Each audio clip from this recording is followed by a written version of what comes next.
जय शिवराय. थोडासा नेटवर्कचा प्रॉब्लेम असल्यामुळं आपण थोडंसं लाईव्ह कट केलं होतं. तर आपण स्टार्ट करतोय. आपल्या फेसबुक ग्रुप स्वराज्यातील गडकिल्ले या ग्रुपच्या माध्यमातून आमचे मित्र अमोल बर्गे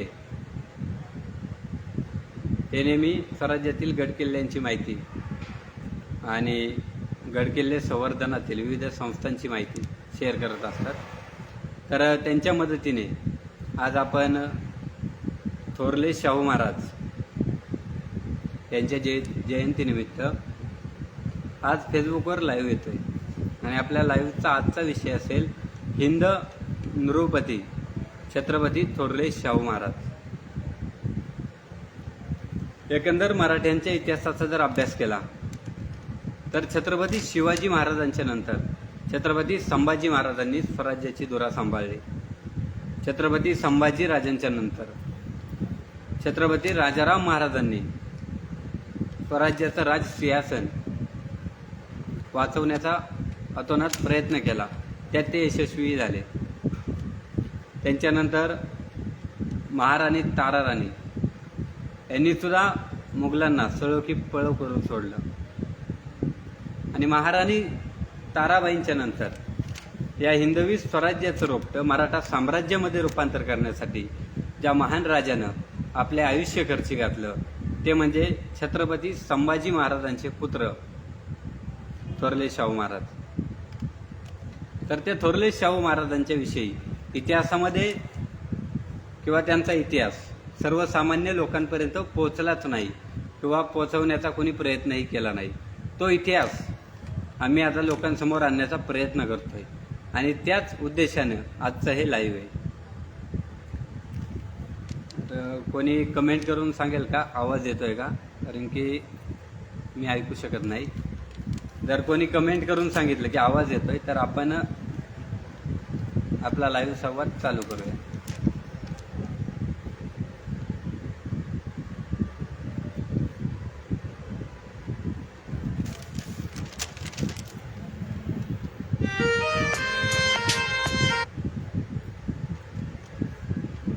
आवाज येतोय का? अमोल दादा लाईव्ह दिसतंय. अमोल दादा आवाज येतोय का? आवाज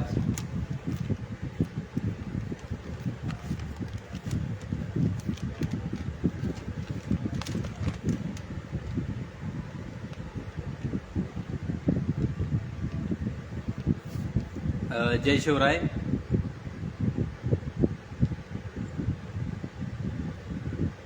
ठीक आहे, तर आपण चालू करूया. जय शिवराय. मी मंगेश गावडे, अखिल भारतीय मराठा महासंघ इतिहास परिषद दौंड तालुका अध्यक्ष. आज आपल्यासमोर थोरले शाहू महाराज यांच्या जयंतीनिमित्त थोरले शाहू महाराजांच्या विषयी काही 2-4 गोष्टी सांगणार आहेत. त्या आपण ऐकाव्यात अशी माझी इच्छा आहे आणि तो शाहू राजांचा इतिहास सर्व लोकांपर्यंत पोहोचावा यासाठी हे लाईव्ह आपण आयोजित केलेलं आहे. हिंदवी स्वराज्य संकल्पक फर्जंद शहाजीराजे भोसले, राजमाता राष्ट्रमाता मासाहेब जिजाऊ, हिंदवी स्वराज्याचे संस्थापक छत्रपती शिवाजी महाराज, धर्मवीर छत्रपती संभाजीराजे, तसेच या मराठी मुलकाची अस्मिता जागवत ठेवत या महाराष्ट्राला नेहमीच परकीयांच्या वाईट नजरेतून वाचवणारे असंख्य मराठी क्रांतिकारक, असंख्य मराठी साहित्यिक किंवा असंख्य मराठी चळवळीतील नेते या सर्वांना प्रथम अभिवादन करतो आणि मी बोलायला सुरुवात करतो. मराठ्यांचा इतिहास पाहिला तर आपल्याला छत्रपती शिवाजी महाराज अगदी लहान वयापासून शिकवले. अगदी इयत्ता 4थी पासून आपल्याला छत्रपती शिवाजी महाराजांचा इतिहास माहिती आहे. छत्रपती संभाजीराजांचाही इतिहास आत्ता चित्रपटांच्या माध्यमातून, मालिकांच्या माध्यमातून आपल्या समोर येतोय आणि छत्रपती संभाजीराजांच्या इतिहासाला सुद्धा एक चांगलं वळण मिळतंय की जो लपवला होता किंवा इतिहासामध्ये बदनाम केलेला छत्रपती संभाजी महाराजांचा इतिहास खऱ्या अर्थानं आत्ता आपल्यासमोर येतोय. परंतु याच छत्रपती संभाजी महाराजांचा मुलगा म्हणजे थोरले शाहू महाराज यांचा इतिहास मात्र आम्हाला माहीत नाही. अखंड हिंदुस्थानभर 42 वर्ष मराठी साम्राज्याची सत्ता प्रस्थापित करत 11,000 चौरस किलोमीटर पूर्व पश्चिम आणि 13,000 चौरस किलोमीटर उत्तर दक्षिण असा प्रदेश मराठा साम्राज्यामध्ये ज्यांच्या नेतृत्वाखाली आला किंवा ज्यांच्या प्रशासनामुळे आला असे थोरले शाहू महाराज, ज्यांना परकीय व्यापारी असतील, परकीय प्रवासी असतील, ते हिंदुस्थानचा बादशाह म्हणायचे. कारण की तो काळ असा होता की शाहू राजांपेक्षा मोठा आणि बलशाली राजा 1708 ते 1749 मध्ये कोणीच नव्हता. त्या शाहू राजांचा जो लपलेला इतिहास आहे तो आपल्याला लोकांसमोर आणायचा आहे आणि तो सांगण्यासाठी मी इथं आहे. 18 मे 1682 रायगड जवळच्या गांगवली गावामध्ये छत्रपती थोरले शाहूराजांचा जन्म झाला. महाराणी येसूबाई आणि छत्रपती संभाजी महाराजांचा तळ रायगड जवळच्या गांगवली गावामध्ये होता. गांगवलीमध्ये येसूबाईंचे आजोळ जाधवरावांची काही घरं होती. तिथे संभाजी महाराज 2 महिने राहिल्याचं तेथील ग्रामस्थ आपल्याला सांगतात की गांगवली गावामध्ये छत्रपती संभाजी महाराज आणि येसूबाई यांचं 2 महिन्याचं वास्तव होतं आणि त्या वास्तवाच्या दरम्यान येसूबाईंच्या पोटी शाहूराजांचा जन्म झाला होता. परंतु थोरल्या शाहूराजांचं नाव हे संभाजीराजांना आपल्या वडिलांच्या स्मरणार्थ शिवाजी ठेवलं होतं. हा छोटासा शिवाजी, येसूबाई, संभाजीराजे गांगवलीमध्ये थोडाच वेळ राहिले, कारण की परकीय शत्रू म्हणजे संभाजी महाराजांच्या कालखंडामध्ये जर सर्वात मोठा शत्रू असेल तर ते होते मुघल बादशाह औरंगजेब. शिवाजी महाराजांचा मृत्यू झाल्याच्या नंतर औरंगजेब दक्षिणेत आला. दक्षिणेत आल्यावर त्यांनी सर्वात अगोदर निजामशाही आदिलशाही जिंकली. त्याच्यानंतर छोटंसं असलेलं स्वराज्य जिंकण्याची मनीषा त्याच्या मनामध्ये होती, कारण औरंगजेब हा सत्तेसाठी कुठल्याही थराला जाणारा होता. त्या दृष्टीने त्याने स्वराज्यामध्ये पाऊल ठेवलं. परंतु स्वराज्यामध्ये छत्रपती संभाजीराजांनी त्याला प्रतिकार करत आपली पूर्ण शक्ती दाखवत औरंगजेबाला झुलवत ठेवला. औरंगजेबाला मराठ्यांचं स्वराज्य जिंकता आलं नाही.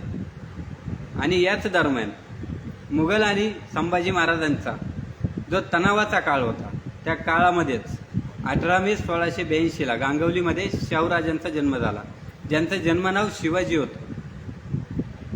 परंतु छत्रपती संभाजी महाराजांच्यावर जो काही प्रसंग उद्भवला, त्यांची कैद झाली, त्यांची हत्या करण्यात आली.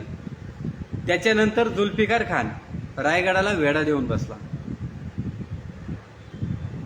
मे 1679 मध्ये जुल्फिकार खानानं रायगडाला वेढा दिला आणि मराठ्यांचं स्वराज्य आणि मराठ्यांचं सिंहासन धोक्यात आलं.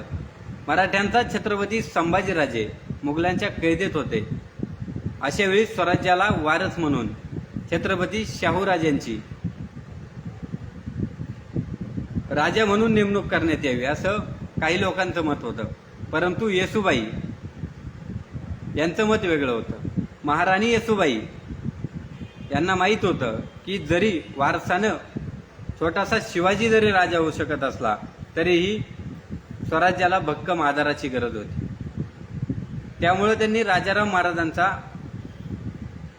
राज्याभिषेक करून राजाराम महाराजांना स्वराज्याचा 3रा छत्रपती केलं. आणि राजाराम महाराजांनी सुद्धा हे राज्य छत्रपती संभाजीराजांचं आणि येसूबाईंचं आहे, मी फक्त त्याचा चालक म्हणून सेवा करण्याची वचन येसूबाईंना दिलं होतं. परंतु जसा काळ होत गेला, जुल्फिकार खानाचा जसा वेढा वाढू लागला तसं स्वराज्य धोक्यात येऊ लागलं. ह्यावेळी मात्र येसूबाईंनी काळजावर दगड ठेवून स्वतः रायगड लढवत राजाराम महाराज, ताराराणी आणि काही विश्वासातल्या मंडळींना रायगडावरनं जिंजीला जाण्याचे आदेश दिले. खरं तर जिंजीला जाणं हे सुद्धा सोपं नव्हतं. परंतु मराठ्यांचा जर राज्यात शिल्लक राहिला नाही तर राज्य कोणाच्या भरोश्यावर चालवायचं, ही येसूबाईंची संकल्पना होती की हे जे काही हिंदवी स्वराज्य थोरल्या आबासाहेबांनी कमवलेलं होतं ते जर वाढवायचं असेल, त्याचं जर साम्राज्य बनवायचं असेल, तर राजा टिकणं गरजेचं होतं आणि राजासोबत राजाचं सिंहासनही टिकणं तितकंच गरजेचं होतं. म्हणून राजाराम महाराजांना जिंजीला जायला सांगितलं, कारण जिंजीला छत्रपती शिवाजी महाराजांचे बंधू व्यंकोजी राजे यांची सत्ता होती. तिकडे सुद्धा मराठ्यांची सत्ता होती आणि महाडिक सरदार जे होते शिवाजी महाराजांचे जावई, त्यांचा अंमल त्या भागामध्ये होता. तिकडे जाऊन मराठी स्वराज्याची धुरा सांभाळता येईल म्हणून राजाराम महाराजांना तिकडे काढून दिलं. परंतु जुल्फिकार खान रायगडाचा वेढा कसाच सोडत नव्हता. संभाजीराजे सुद्धा कैदेमध्ये होते आणि रायगड सुद्धा कैदेमध्ये सापडला होता. परंतु त्यावेळी मराठ्यांचे 2 सेनापती धनाजी जाधव आणि संताजी घोरपडे हे मात्र शक्य होईल तितका प्रयत्न करत आपल्या राजाला, छत्रपती संभाजी राजांना सोडवण्याचा प्रयत्न करत होते. याच प्रयत्न करत असताना हजारो मराठ्यांचं बलिदान झालं, परंतु छत्रपती संभाजी राजांना सोडवण्यात यश आलं नाही किंवा रायगडाचा वेढाही उठवण्यात यश आलं नाही. शेवटी छत्रपती संभाजी राजांचा मृत्यू झाल्याच्या नंतर अतिशय खचलेल्या अवस्थेत सुद्धा येसुबाईंनी 8 महिने रायगड लढवला. रायगडावर मुघलांचा वेढा जसा घट्ट होत होता तसं येसुबाईंची सुद्धा चिंता वाढत होती. 8 महिने किल्ला लढवणं सोपी गोष्ट नव्हती. परंतु तरीही येसुबाईंनी आणि मराठी सैनिकांनी 8 महिने कसा तरी किल्ला लढवला. परंतु ज्यावेळेस अशी वेळ आली की आता लढणं अशक्य आहे, त्यावेळी मात्र तहाची बोलणी चालू झाली. येसुराणींना रायगड मुघलांच्या हातात तर देणं भागत होतं, पण तो सहज न देता जर तह करून दिला तर त्याच्यामध्ये जीवितहानी होण्याची शक्यता कमी होती आणि येसुबाईंची काही राजकीय धोरणं सुद्धा त्याच्यामध्ये होती. त्याच्यानुसार येसुबाईंनी जुल्फिकार खानाशी तह केला की रायगड ही मराठ्यांची राजधानी मुघलांच्या ताब्यात देऊ, परंतु शाहूराजे, येसुबाई आणि गडावरील सर्व मंडळी सुरक्षित राहिली पाहिजेत. येसुबाईंनी कैद स्वीकारायला सुद्धा तयारी दर्शवली होती, परंतु कैदेमध्ये सुद्धा त्यांनी काही अटी दिल्या होत्या की त्यांच्या जीवाची जी रक्षणाची जी अट होती ती जुल्फिकार खानानं मान्य केली होती की येसुबाई आणि शाहूराजे यांना कसलाही दगाफटका होणार नाही याची शाश्वती स्वतः जुल्फिकार खानाने दिली होती. कारण की ज्यावेळेस छत्रपती शिवाजी महाराज आग्र्याला गेले, मुघलांच्या कैदेमध्ये होते, त्यावेळेस मुघलांनी त्यांना मारायचा प्रयत्न केला होता. तर तोच प्रयत्न शाहूराजांसोबत आणि येसुबाईंसोबत सुद्धा होऊ शकत होता. म्हणून साठी येसुबाईंनी पुढील विचार लक्षात घेता सर्वात अगोदर स्वरक्षणाची जी अट होती ती मान्य करून घेतली आणि रायगड मुघलांच्या ताब्यात दिला. नोव्हेंबर 1689 मध्ये रायगड मुघलांच्या ताब्यात गेला. येसुबाई, शाहूराजे, ज्योत्याजी केसरकर आणि गडावरील 600 माणसं बंदी झाली आणि औरंगजेबाच्या तळावर आली. आता औरंगजेबाचा जर तळ म्हटलं तर औरंगजेबाचा सेनासागर 20 लाखाचा होता. ज्यावेळेस औरंगजेब दिल्लीमधून दक्षिणेत आला किंवा स्वराज्यावर चाल करून आला, त्यावेळेस तो एकटा आला नव्हता. त्याची जी काही सैन्य असेल ते सगळ्या सोबत घेऊन जवळजवळ 20 लाखाचा जनसमुदाय औरंगजेबाच्या सोबत होता. औरंगजेबाची जर छावणी पडली तर 5 मैलाचा परिसर त्याच्यामध्ये व्यापून जायचा, एवढा मोठा सैन्याचा सागर घेऊन औरंगजेब दक्षिणेत आला होता. आणि औरंगजेबानं येसुबाई आणि शाहूराजांची ज्यावेळेस मुघली छावणीमध्ये प्रवेश झाला त्यावेळेस त्यांच्या राहण्यासाठी जी सोय केली होती ती अतिशय गुप्तपणे अगदीच स्वतःच्या तंबूमध्ये शाहूराजांना ठेवलं होतं की अचानक जर मराठे आले आणि शाहूंना सोडवायचा प्रयत्न केला तर ते शक्य होऊ नये म्हणून साठी अतिशय गुप्तपणे शाहूराजांना आपल्या गुलाबबारीमध्ये स्वतःच्या कक्षाजवळ कैद करून ठेवलं होतं. की गुलाबबारी म्हणजे एक भला मोठा तंबू म्हणण्यापेक्षा एक कापडी महालच, ज्याच्यामध्ये 3 दरवाजे होते. एक दरवाजा खास शाही लोकांसाठी होता, अमीर उमराव जे भेटवस्तू घेऊन येईल त्यांच्यासाठी एक दरवाजा होता. दुसरा एक दरवाजा होता तो जनानखान्यासाठी होता, की ज्याच्यामध्ये फक्त जनानखान्यातील लोकांना परमिशन होती. आणि तिसरा जो दरवाजा होता तो दरवाजा त्याच्या सरदारांसाठी होता. आणि ह्या सर्व दरवाजांच्या मधोमध आतमध्ये आतल्या भागामध्ये त्याचा स्वतःचा कक्ष होता आणि त्याच्या कक्षाच्या शेजारी अतिशय बंदोबस्तामध्ये शाहूराजांचा कक्ष होता. औरंगजेबाने अतिशय क्रूरपणे स्वतःच्या भावांची हत्या केली होती. सत्तेसाठी औरंगजेब कुठल्याही थराला जाऊ शकत होता. छत्रपती संभाजीराजांचा त्यांनी जी काय हत्या घडवून आणली त्याचा जर विचार केला तर औरंगजेबानं मनात आणलं असतं तर येसुबाई आणि शाहूंना संपवणं त्याला अशक्य नव्हतं. परंतु शाहूराजे कैदेत होते, परंतु मराठ्यांचा जो राजा म्हणून होता राजाराम महाराज ते मात्र जिंजीला होते. त्यांना पकडल्याशिवाय स्वराज्य ताब्यात येणार नव्हतं. शाहू छोटासा होता, त्याचा बंदोबस्त कसाही करता येणार होता, परंतु राजारामांना पकडणं महत्वाचं होतं. म्हणून औरंगजेबानं राजाराम महाराजांना पकडण्यासाठी आपली पूर्ण ताकद खर्च केली. जिंजीला जवळजवळ 7-8 वर्ष वेढा ठेवला, परंतु राजाराम महाराज त्यांना सापडले नव्हते. दुसरा एक जर विचार केला, ज्यावेळेस येसुबाई आणि शाहू कैद झाले त्यावेळेस येसुबाईंनी काही अटी मांडल्या होत्या. त्या अटी अशा होत्या की शाहूंना राजपुत्र म्हणून मान्यता द्यायची. ती अट सुद्धा औरंगजेबानं मान्य केली होती. आणि कैदेत आल्याच्या नंतर शाहूराजांना 7,000ची मनसब औरंगजेबानं दिली होती आणि औरंगजेबानं त्यांना राजा म्हणून मान्यता सुद्धा दिली होती. शाहूराजांचं नाव शिवाजी होतं, परंतु शिवाजी नाव या नावाची दहशत इतकी होती की हे नाव औरंगजेबासाठी अपवित्र होतं. कारण औरंगजेबाच्या हातावर तुरी देऊन निसटणारा शिवाजी राजा, मुघलांचं पहाडा एवढं साम्राज्य असून सुद्धा एक छोटासा जमिनीचा तुकडा ज्याचा त्याने सुद्धा असून जमिनीचा तुकडा एवढं स्वराज्य असून सुद्धा ज्यानं मुघलांना टक्कर दिली होती, असे शिवाजी राजांना तो स्वतःचा दुश्मन समजत असे. आणि शिवाजी भोसले हे नाव परत परत ऐकू न यावं म्हणून त्यांनी शाहूराजांचं नाव, शिवाजीचं नाव शाहू ठेवलं. खरं तर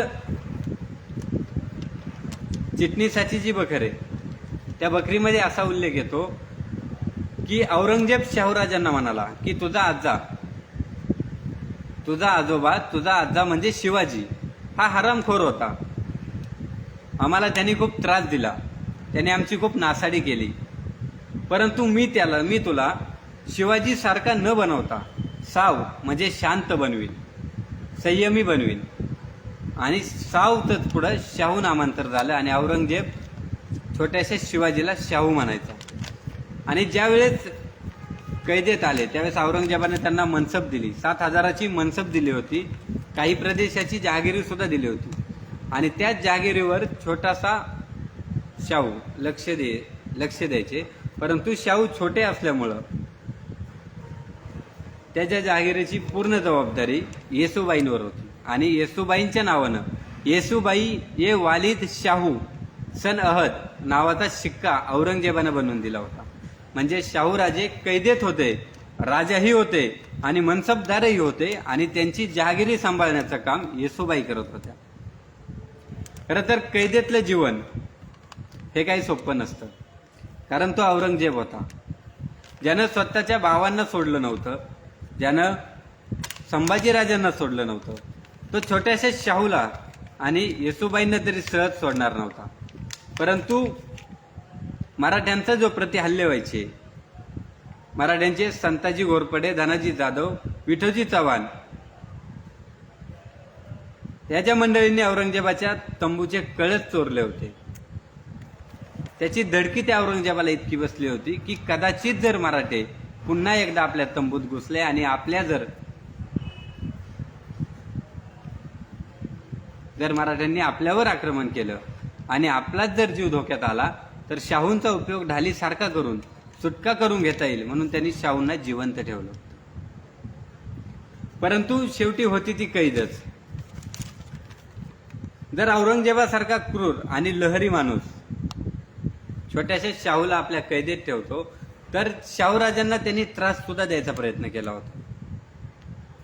अगदीच सांगायचं झालं तर शाहूराजांच्या धर्मांतरासाठी औरंगजेबानं 7 वेळा प्रयत्न केले होते, परंतु शाहूराजे एकदा सुद्धा धर्मांतराला तयार झाले नव्हते. याचं कारण होतं येसूबाई. शाहू कैदेत असताना शाहूंच्या सोबत येसूबाई होत्या, ज्योत्याजी केसरकर होते, छत्रपती संभाजीराजांच्या दुसऱ्या पत्नी दुर्गाबाई जाधव यांचा इतिहासात फारसा उल्लेख सापडत नाही, परंतु त्यांचे जे मुलं होते मदनसिंह आणि मानसिंग, ही 2 मुलं काही राजपरिवारातील महत्वाची मंडळी होते, गुजर होते, प्रतापराव गुजरांची 2 मुलं होती, ही मंडळी कैदेत होती. तर ही मंडळी छोट्याशा शाहूराजांना आपल्या पूर्वजांच्या पराक्रमाच्या, शौर्याच्या, त्यागाच्या आणि इतिहासाच्या गोष्टी सांगत त्यांच्यामध्ये पुन्हा एकदा जोश निर्माण करत होत्या. येसूबाईंनी तर अगदीच जिजाऊंनी जो संस्कारांचा वारसा शिवाजी राजांना दिला, संभाजी राजांना दिला आणि जिजाऊंच्या संस्कारात वाढलेल्या येसूबाईंनी तोच वारसा आणि तोच पराक्रमाचा, शौर्याचा वारसा, संस्कारांचा वारसा शाहूराजांना जसाच्या तसा दिला. आणि छत्रपती शिवाजी महाराज घडवताना जिजाऊंच्या हातून ज्या ज्या गोष्टी राहिल्या होत्या त्या सर्व गोष्टी येसूबाई शाहूराजांना शिकवत होत्या.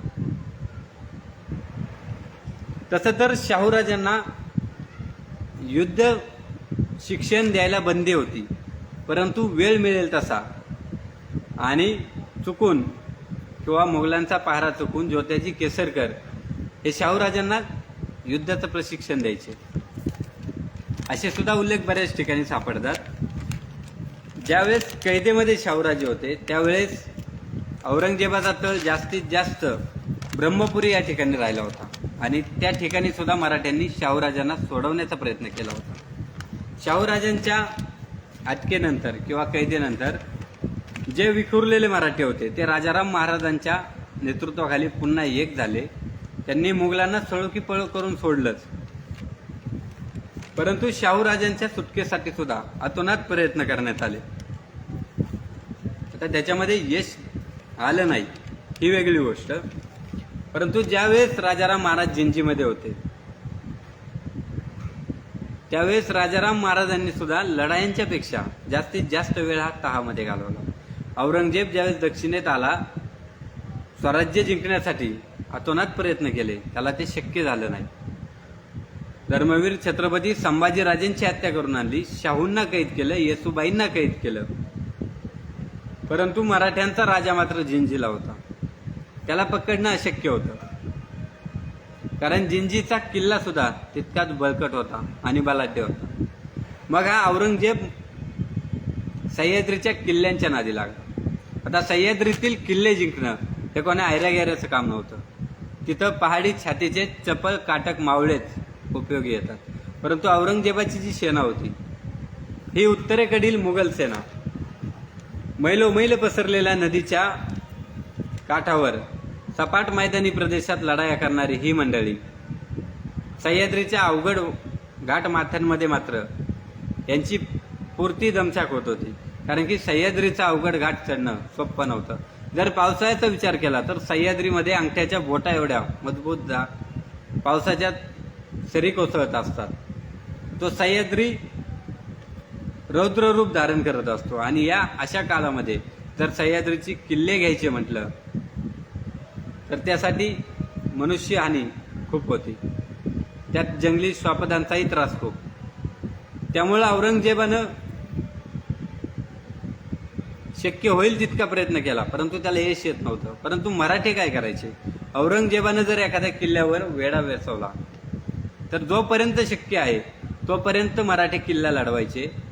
तिथला दारुगोळा संपत आला, तिथलं धनधान्य संपत आलं की तहाची बोलणी करायचे, लाखोंची खंडणी घ्यायची आणि किल्ला मुघलांच्या ताब्यात द्यायची. आता ज्यावेळेस किल्ला मुघलांच्या ताब्यात जायचा त्यावेळेस किल्ला घेणाऱ्या सरदाराला औरंगजेबाकडनं मजबूत मानधन मिळायचं, सन्मान मिळायचा. आणि औरंगजेबाचे जे सरदार होते त्या सरदारांना काहीही करून औरंगजेबाला खुश ठेवायचं होतं, कारण औरंगजेब विजयाचा भुकेला होता, त्याला काहीही करून विजय पाहिजे होता. म्हणजे सरदार लोक खंडणी देऊन किल्ला ताब्यात घ्यायचे, आणि त्याच्या बदल्यात बादशाहकडनं जहागिरी मिळवायची. परंतु मराठे इतके हुशार होते की खंडणी घेऊन किल्ला त्यांच्या ताब्यात द्यायचे. 2-3 महिने जायचे. तो सरदार किंवा मुघल त्या किल्ल्यामध्ये धनधान्य भरायचे, दारू गोळा व्यवस्थित भरायचे, पडझड झालेली नीट करायचे आणि एखाद्या रात्री अचानक मराठे यायचे आणि तो किल्ला जिंकून घ्यायचा आणि मोगल पुन्हा विकेला लावायचे. असं करत करत जवळजवळ 26 वर्ष मराठ्यांनी औरंगजेबाचा पूर्ण खजिना रिकामा केला होता. औरंगजेब घेऊन आलेल्या 20 लाखापैकी 10 लाख सैन्य फक्त शिल्लक राहिलं होतं. असाच औरंगजेबाचा तळ आमच्या सातारा सांगली परिसरामध्ये मान देशात होता. आत्ताचा जो मान खटावचा जो सातारामधील तालुका आहे त्या परिसरामध्ये औरंगजेबाचा तळ बसलेला होता. आणि रात्री अचानक 2 वाजता अचानकच पाऊस आला आणि या पावसामध्ये त्या मान नदीला पूर आला. या पुरामध्ये औरंगजेबाची बरीचशी दानादान उडाली होती. स्वतः औरंगजेब त्या पावसामध्ये धडपडत असताना त्याचा पाय घसरून तो पडला आणि त्याच्यामध्ये त्याला कायमचं अपंगत्व आलं होतं. आणि त्याच्यानंतर काही लोक म्हणायचे की औरंगजेब आता तैमूरचा वंशज शोभतोय, तैमूर सारखा तो सुद्धा लंगडत लंगडत चालतो. इतकी हानी औरंगजेबाची त्या मानच्या पुरामध्ये झाली होती की मनुची नावाचा जो प्रवासी आहे तो लिहितो की शुद्ध हवा मिळवण्यासाठी 2.5 कोस दूर जावं लागायचं.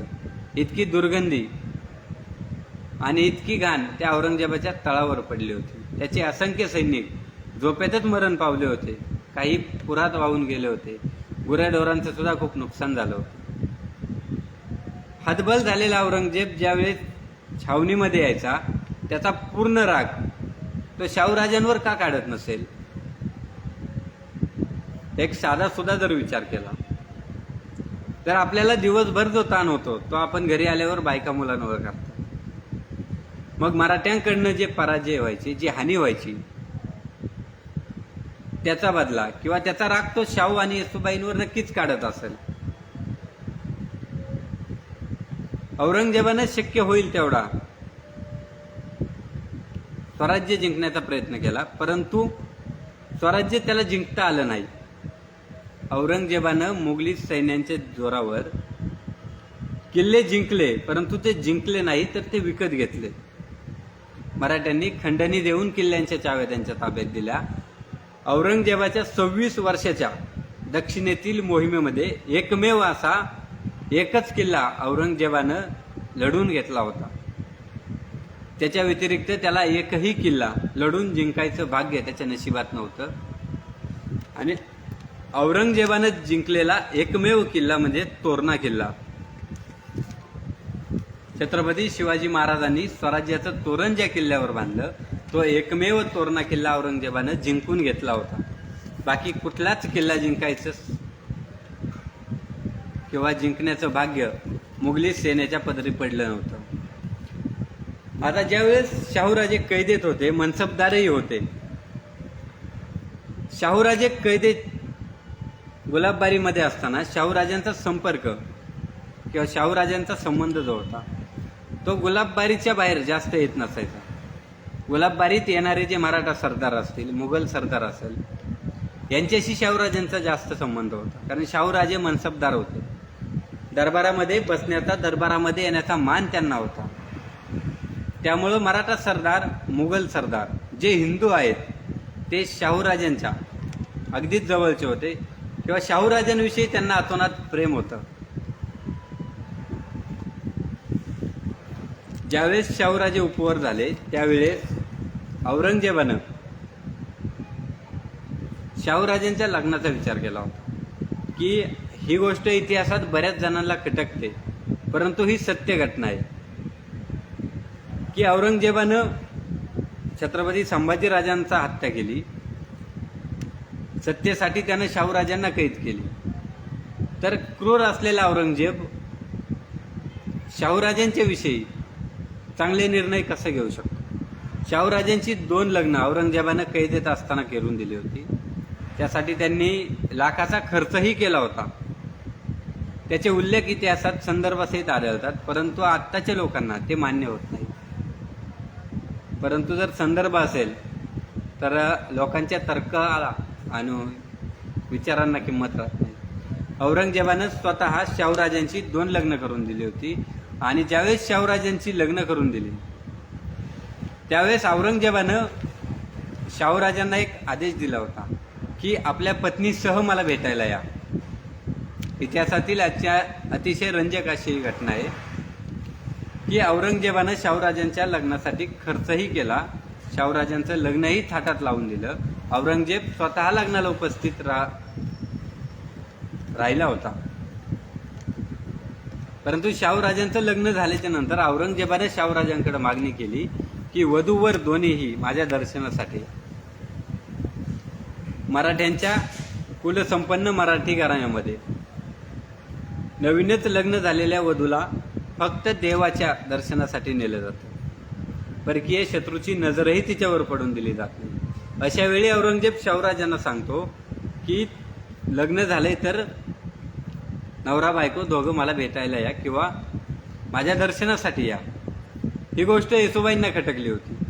शाहूराजांना सुद्धा ती मान्य नव्हती आणि इतर मराठा सरदारांना सुद्धा ही मान्य नव्हती. अशा वेळी शिंदेच्या जे कनेरचे शिंदे होते ज्यांच्या मुलीशी शाहूराजांचं लग्न झालं होतं, त्यांनी नवरी मुलीसोबत एक दासी पाठवली होती जी शाहूंच्या पत्नी एवढीच सारखीच दिसायची किंवा तेवढ्याच उंचीची, तशाच अंगीगाठ्याची असल्यामुळे शाहूराजानं तिला आपली बायको म्हणून दिली. तिचं नाव होतं विरूबाई. शाहूराजांनी ज्यावेळेस विरूबाईला घेऊन ते औरंगजेबाच्या दर्शनासाठी गेले त्यावेळेस औरंगजेबानं शाहूराजांना पुणे, सुपा, इंदापूर, बारामती आणि अक्कलकोटची जहागिरी दिली होती, जी विरूबाईंच्या नावानं स्वतः औरंगजेबानं दिली होती. या 5 प्रदेशाची जहागिरी मिळाल्यामुळं शाहूराजांचं वर्चस्व अजून वाढलं होतं. परंतु शाहूराजे कैदेतच होते. शाहूराजांना म्हणावी अशी मोकळीक होती, परंतु औरंगजेबाच्या लहरी स्वभावामुळं त्याला जर मराठ्यांचा बाहेरून त्रास झाला तर तो आतमध्ये शाहूराजांना डिवचायचा. त्याच्यामध्ये त्यांनी शाहूराजांना अंधार कोठडीची सुद्धा शिक्षा दिली होती, कितीतरी दिवस उपाशी ठेवलं होतं आणि येसूबाई आणि शाहूराजांचा ताटातूट सुद्धा औरंगजेबाने केली होती. येसूबाईंना त्यांनी नगरच्या किल्ल्यात ठेवलं होतं, परंतु शाहूराजांना तो स्वतः आपल्या छावणीसोबत स्वतःसोबत घेऊन जायचा. आता ज्यावेळेस औरंगजेबाची दक्षिणेत स्वारी असायची त्यावेळेस शाहूंनी छावणीतूनच सह्याद्री पाहिला होता. परंतु येसूबाईंनी जे पराक्रमाच्या गाथा, ज्या पूर्वजांच्या पराक्रमाच्या गाथा सांगितल्या होत्या, त्याच्यामुळे शाहूराजांचं रक्त सळसळायचं. आपणही एक दिवस या सह्याद्रीचा राजा हो, ही मनीषा शाहूराजांच्या मनात होती आणि आपण या मराठी दौलतीचे राजपुत्र आहोत, राजे आहोत, याची जाण येसूबाईंनी करून दिल्यामुळं शाहूराजांच्या मनामध्ये सुद्धा राजा होणे हा एकच आणि हा एकच ध्येय होतं की काहीही करून आपल्याला राजा व्हायचंय. एक ना एक दिवस आपण या औरंगजेबाच्या मिठीतून सुटू, त्यावेळेस आपण आपलं स्वतःचं राज्य निर्माण करायचंय आणि ते निर्माण करायचं राज्य हे कसं असेल, त्याचं प्रशासन कसं असेल, ते चालवायचं कसं, याचा अभ्यास शाहूराजे औरंगजेबाकडे पाहून करायचे. 26 वर्ष औरंगजेब दिल्ली सोडून महाराष्ट्रामध्ये आला होता, परंतु 26 वर्षामध्ये एकदा सुद्धा औरंगजेबाच्या विरोधात कोणीही बंड केलं नव्हतं आणि 26 वर्षामध्ये दिल्लीमध्ये कोणत्याही सरदारानं औरंगजेबाच्या विरोधात जाण्याचा प्रयत्न सुद्धा केला नव्हता. इतकंच नव्हे तर 26 वर्ष औरंगजेब दक्षिणेत राहून अखंड भारतात मुघल सेनेचं नेतृत्व करत होता. तो कशाच्या जीवावर करायचा, त्याचं प्रशासन कौशल्य कसं असेल, त्याचं संघटन कसं असेल आणि त्याची युद्धनीती, राजनीती कशी असेल, याचा पुरेपूर आणि सखोल अभ्यास शाहूराजे 17 वर्ष कैदेमध्ये करत होते आणि त्याचंच फळ म्हणून शाहूराजांनी 42 वर्ष अखंड हिंदुस्थानभर आपलं राज्य प्रस्थापित केलं होतं. ज्यावेळेस राजाराम महाराज जिंजीवरनं सुटून पुन्हा दक्षिणेत आले त्यावेळेसचा एक प्रसंग आहे. जो इतिहासात सांगितला जातो, परंतु आम्हाला चुकीच्या पद्धतीने सांगितला जातो, जो सांगणं गरजेचं आहे की राजाराम महाराज छत्रपती संभाजी राजांचे सावत्र बंधू होते. थोरल्या शाहूराजांचे ते चुलते होते. परंतु शाहूराजांचा जेवढा वेळ वडिलांसोबत गेला नसेल तेवढा वेळ तो राजाराम राजांसोबत गेला होता. आणि राजाराम राजांना सुद्धा शाहूराजांविषयी अतिशय प्रेम होतं.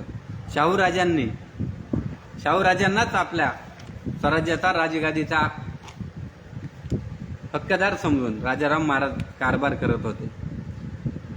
परंतु ज्यावेळेस जिंजीला वेढा पडला होता जुल्फिकार खानाचा, 7 वर्ष जिंजीला जुल्फिकार खानाचा वेढा होता. आता या वेड्यामध्ये दररोज लढाईच होईल असं नसायचं. आज आपण आजचे युद्ध पाहतो. आत्ता जे काही युद्ध झालं आपल्याकडे नाही झालं, परदेशामध्ये, की समोरासमोर सैन्य दिवस रात्र लढत होतं. परंतु इतिहासाचा अभ्यास केला तर लढाई करण्याच्या अगोदर पत्रव्यवहार केले जायचे. त्यावेळेस नीतिमत्तेच्या आधारावर युद्ध केलं जायचं. अगोदर पत्रव्यवहार केले जायचं. प्रेमानं जर दिलं तर वरबडवून घ्यायची गरज लागत नव्हती. तह व्हायचे, कधी युद्ध व्हायचे, पण सर्वात अगोदर तह व्हायचा. तह झाला नाही किंवा बोलणी झाली नाही तर शेवटचा पर्याय म्हणून जिंकून घ्यावं लागायचं. तर 7 वर्षे जिंजी लढवत असताना औरंगजेबाचा जो महत्वाचा मंत्री होता जुल्फिकार खान, ज्यानं येसुबाईंना कैद केलं होतं, तो जिंजीच्या वेड्यात होता. संताजी घोरपडे आणि दानाजी जाधव ही जी जोडी होती, ही जोडी दक्षिणेमध्ये मुघलांची हानी करायची. जिंजीला राजाराम राजे होते, रामचंद्र पंत अमात्य होते, काही मराठा मंडळी होती. जी मुघलांच्या बाजूने जी काही मराठी मंडळी होती, मानाजी मोरे असेल, अशी मंडळी सुद्धा राजाराम महाराजांना जाऊन मिळाली होती. परंतु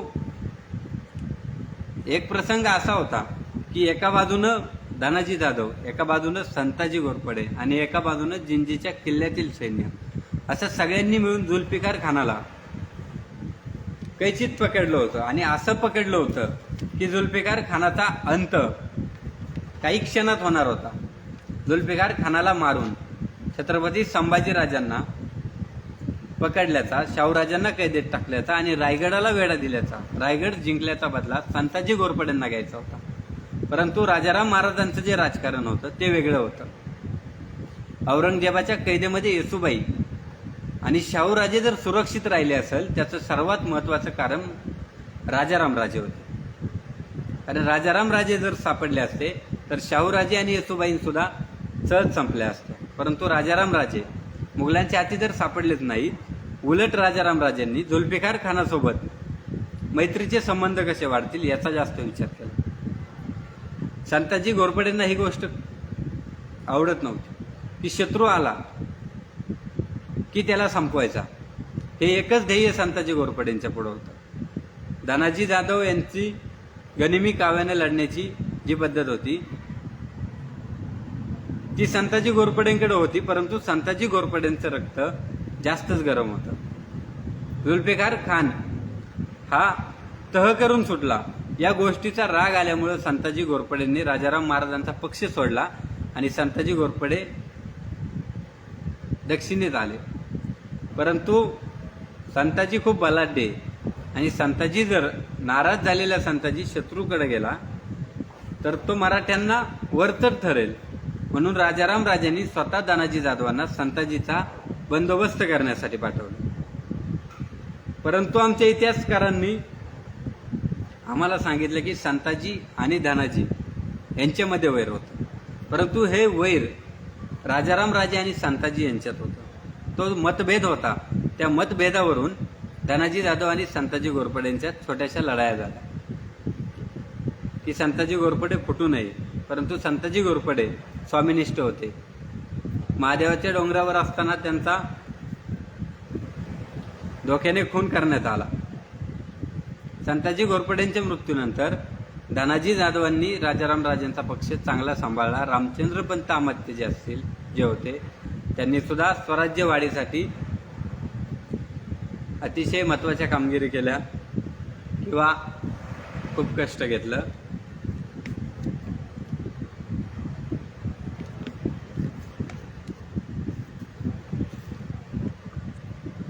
थोरले शाहूराजांचा जर विचार केला तर राजाराम महाराजांचा सुद्धा अभ्यास करणं गरजेचं आहे.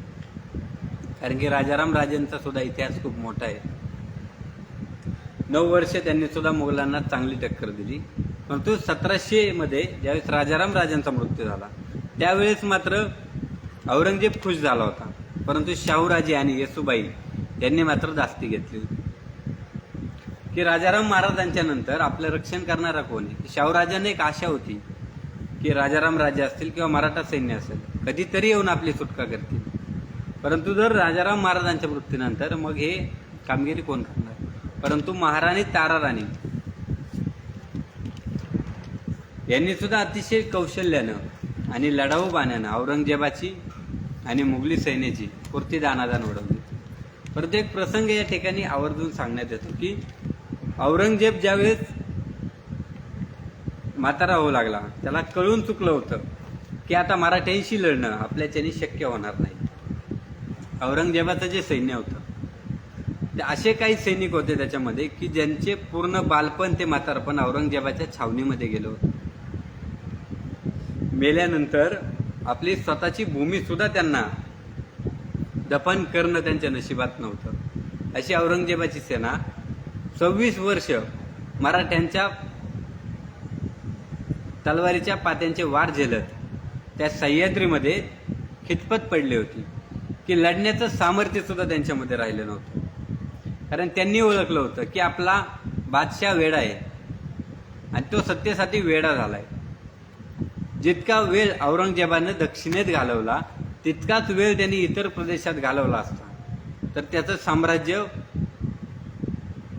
100 पटीने अधिक वाढलं असतं. परंतु तो औरंगजेब जो दक्षिणेत आला त्याला जो आणला गेला ही त्याच्या आयुष्यातली सगळ्यात मोठी चूक होती जी त्याला शेवटच्या काळामध्ये समजली.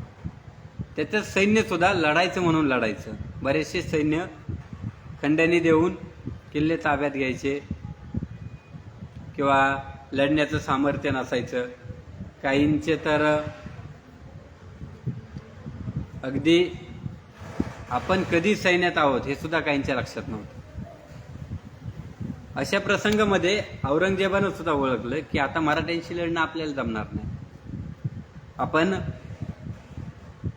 संभाजीराजांना मारलं, राजाराम राजेंचंही निधन झालं, परंतु तरी सुद्धा मराठे ताराराणींनी राजारामांच्या नंतर राजारामांचा पुत्र संभाजी गादीवर बसून कारभार चालवला होता.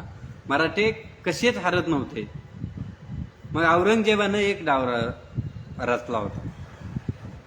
तो डाव असा होता की शाहूराजांचं धर्मांतर त्याला करायचं होतं. पवित्र असलेल्या हिंदू धर्मामध्ये धर्म बाटला की त्याची प्रतिष्ठा धुळीस मिळते. औरंगजेबानं धर्मवीर छत्रपती संभाजीराजांना सुद्धा धर्म बदलण्यासाठी प्रयत्न केले, त्यांचे हाल केले, परंतु संभाजीराजे धर्मांतर न करता मृत्यूला मिठी मारून औरंगजेबाच्या छातडावर पाय रोवत अतिशय विजयी मुद्रेनं सहज मरणाला शरण गेले. परंतु त्यांनी औरंगजेबाचा धर्म स्वीकारला नाही. आणि त्याच छत्रपती संभाजीराजांचा मुलगा शाहूराजेंना ज्यावेळेस औरंगजेबाने आदेश दिला त्याचं फारसी पत्र सुद्धा आता जाहीर झाले. 10 मे 1703 रोजी हमउद्दीन खान नावाचा जो सरदार होता त्याला औरंगजेबानं हुकूम दिला होता की संभाजीचा पुत्र शाहू आपल्या कैदेत आहे, त्याच्याकडे जा आणि त्याला सांग की तू तुझा धर्म बदल, नाहीतर तुला आम्ही मारू. परंतु शाहूराजेंनी धर्मांतराला विरोध केला होता.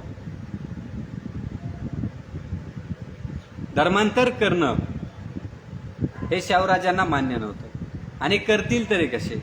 धर्मवीर छत्रपती शाहूराजांचा मुलगा, येसुबाईंच्या संस्कारात वाढलेला, येसुबाईंनी ज्यांना लढण्याचं बळ दिलं, ज्यांना बाळकडू हे पराक्रमाचं पाजलं होतं, जिजाऊंचे संस्कार दिले होते, ते शाहूराजे औरंगापुढे झुकतील कसे. एक वेळ शाहूराजांनी प्राण गेला तरी चालेल पण धर्म स्वीकारणार नाही अशी आट घेतली होती.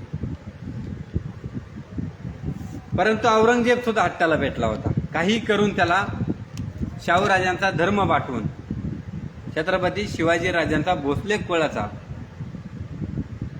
जो वंश आहे किंवा जी प्रसिद्धी आहे ती धुळीच मिळवायची होती. शेवटी वाटाघाटी झाल्या जुल्फिकार खानाच्या मध्यस्थीनं आणि झिनत बेगमच्या मध्यस्थीनं एक तह झाला. त्या तहामध्ये औरंगजेबानं असं सांगितलं की शाहूंना धर्म बदलायचा नाही तर नाहीत पण शाहूंच्या बराबरीचे आणि शाहूंच्या नात्यातलीच कुणीतरी दुसऱ्यानं धर्म बदलायचा. म्हणजे औरंगजेब हट्टालाच पेटला होता की काहीही करून धर्मांतर करायचं, परंतु जर शाहूंचं धर्मांतर झालं नाही तर आपली हार होते हे सुद्धा औरंगजेबाला मान्य नव्हतं. मग अशा वेळी औरंगजेबानं काय केलं की शाहूंच्याच तोलामोलाचे शाहूंच्याच नात्यातले कोणीतरी दुसरे सरदार असेल किंवा मराठा असेल नातलग असेल त्यांनी धर्मांतर करायचं. म्हणजे औरंगजेबाचा विजयही होणार होता आणि औरंगजेब हरल्याची भावना त्याच्या मनात राहणार नव्हती आणि त्याच्या सैन्यामध्ये किंवा त्याच्या सरदारांवर जो त्याचा वचक होता तो वचकही कमी होणार नव्हता. त्यामुळे औरंगजेबानं आट अशी घातली की दोन कोणीतरी शाहूराजांच्या नात्यातील धर्मांतर करण्यासाठी तयार व्हा. आणि यावेळेस मात्र कैदेत असलेल्या आणि मराठ्यां आणि मुघलांमध्ये असलेल्या सर्वच मराठा सरदारांच्या काळजामध्ये आग पेटली की आता धर्मांतर करायचं कोणी. जर राजा वाचवू नये तर धर्मांतर करायचं कोणी. अशा वेळी येसुबाईंची अवस्था कशी असेल. येसुबाईंच्या एवढं त्याग पूर्ण मराठ्यांच्या इतिहासात कोणीच केला नव्हता. आपलं सुखानं नांदणारं स्वराज्य जिथं राजगादीचा अधिकार ज्यांच्या ताब्यात होता तो अधिकार सोडून आपल्या स्वराज्याच्या हितासाठी ज्यांनी कैदेतलं जीवन स्वीकारलं होतं अशी ती त्यागमूर्ती महाराणी येसुबाई होती. कैदेमध्येच आपला पुत्र राजा म्हणून वाढवणारी एक राजमाता होती. स्त्री सखी राजनी जयती म्हणून संभाजी राजांनी जिचा गौरव केला होता ती मराठ्यांची राणी होती. जिच्या नशिबामध्ये कैदेतलं जीवन आलं होतं तिची अवस्था कशी असेल की आपला एकुलता एक मुलगा शाहू हा याचं धर्मांतर करायचं ही साधी सुधी गोष्ट नव्हती. पण जी व्यक्ती कैद पचवू शकते, जी ज्या त्यागातून ज्या आत्मसमर्पणातून येसुबाईंनी स्वराज्य राखलं होतं तो स्वराज्याचा भाव त्यांच्या मनामध्ये होता. त्या येसुबाईंच्या मनामध्ये मात्र कालवाकालव चालू होती. त्या येसुबाईंना नक्कीच तानाजी मालुसरे आठवले असतील, बाजीप्रभू देशपांडे आठवले असतील, शिवा काशीद आठवला असेल.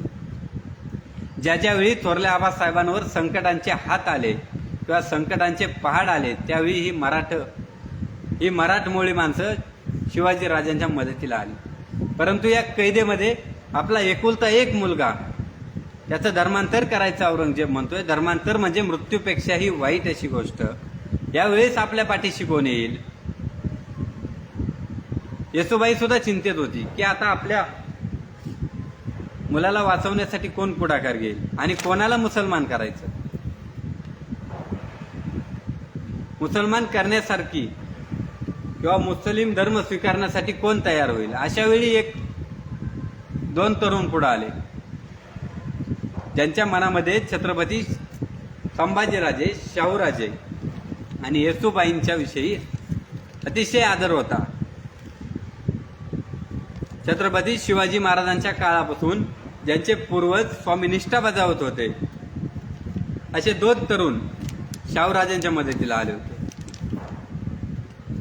नेसरीच्या खिंडीमध्ये बेलोल खानाला माफी देणारे प्रतापराव गुजर यांना राजांनी आदेश दिला होता की बेलोल सापाची जात फिरून दंश करणार, त्याला तुम्ही सहज सोडलं त्या बेलोल खानाचं मुंडकं मारल्याशिवाय मला तोंड दाखवू नका. आणि शिवाजी महाराजांचे बोललेले बोल काळजामध्ये आगीसारखे ठेवत प्रतापराव गुजर आपल्या 6 सहकाऱ्यांसाठी त्या बेलोल खानावर तुटून पडले आणि त्यातच त्यांचं निधन झालं. त्यातच ते धारातीर्थ पडले. त्याच प्रतापराव गुजरांचं तेच स्वामिनिष्ठ रक्त तोच त्यागाचा, शौर्याचा आणि पराक्रमाचा इतिहास जागवत त्यात प्रतापराव गुजराची 2 मुलं खंडोजी गुजर आणि जगजीवन गुजर हे शाहूराजांच्या मदतीला धावून आले. खरं तर जगजीवन गुजर आणि खंडोजी गुजर शाहूराजांचे मामा होते. राजाराम महाराजांच्या पत्नी जानकीबाई ह्या प्रतापराव गुजरांची मुलगी होती आणि त्यांचे बंधू म्हणजे शाहूराजांचे मामा लागत असलेले हे 2 गुजर बंधू औरंगजेबासमोर धर्मांतरासाठी सज्ज झाले. रमजान ईदचा मुहूर्त बघून त्यांचं धर्मांतर करण्यात आलं आणि खंडोजी गुजर आणि जगजीवन गुजरचा अब्दुल रहीम आणि अब्दुल रहमान झाला. म्हणजे शाहूराजांच्या पदरी सुद्धा स्वामिनिष्ठांची कमी नव्हती. ज्या वेळी शाहूराजांवर संकट आलं त्यावेळी मराठी माणसानं, मराठी सरदारानं आणि मराठा सैनिकांनं शाहूराजांची गर्दन वाचवण्यासाठी आपली पहाडाची छाती पुढे केली आणि शाहूराजांना संकटातून वाचवत आपला राजा वाचवणं गरजेचं ठरवलं. शाहूराजांनी सुद्धा पुढं या अब्दुल रहीम आणि अब्दुल रहमान झालेल्या प्रतापराव गुजरांच्या वंशजांचं पुढं आयुष्याचं सोनं केलं. शाहूराजांनी सुद्धा त्यांच्यासाठी तळपणाऱ्या प्रत्येक तलवारीच्या पात्याला न्याय देत प्रत्येक मराठ्याला योग्य तो सन्मान दिला होता. शाहूराजांच्या धर्मांतराचा बेत औरंगजेबाचा फेल गेला होता आणि त्याच्यानंतरच औरंगजेबाचा सुद्धा दुर्दैवी मृत्यू झाला.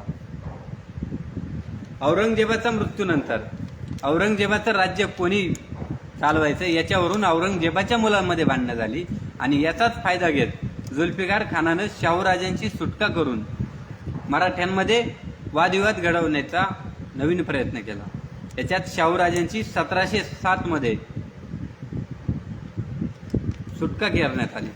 तर शाहूराजे ज्यावेळेस सुटले त्यावेळेस सुद्धा सुटताना शाहूराजांना अटी घातल्या होत्या. ऐतिहासिक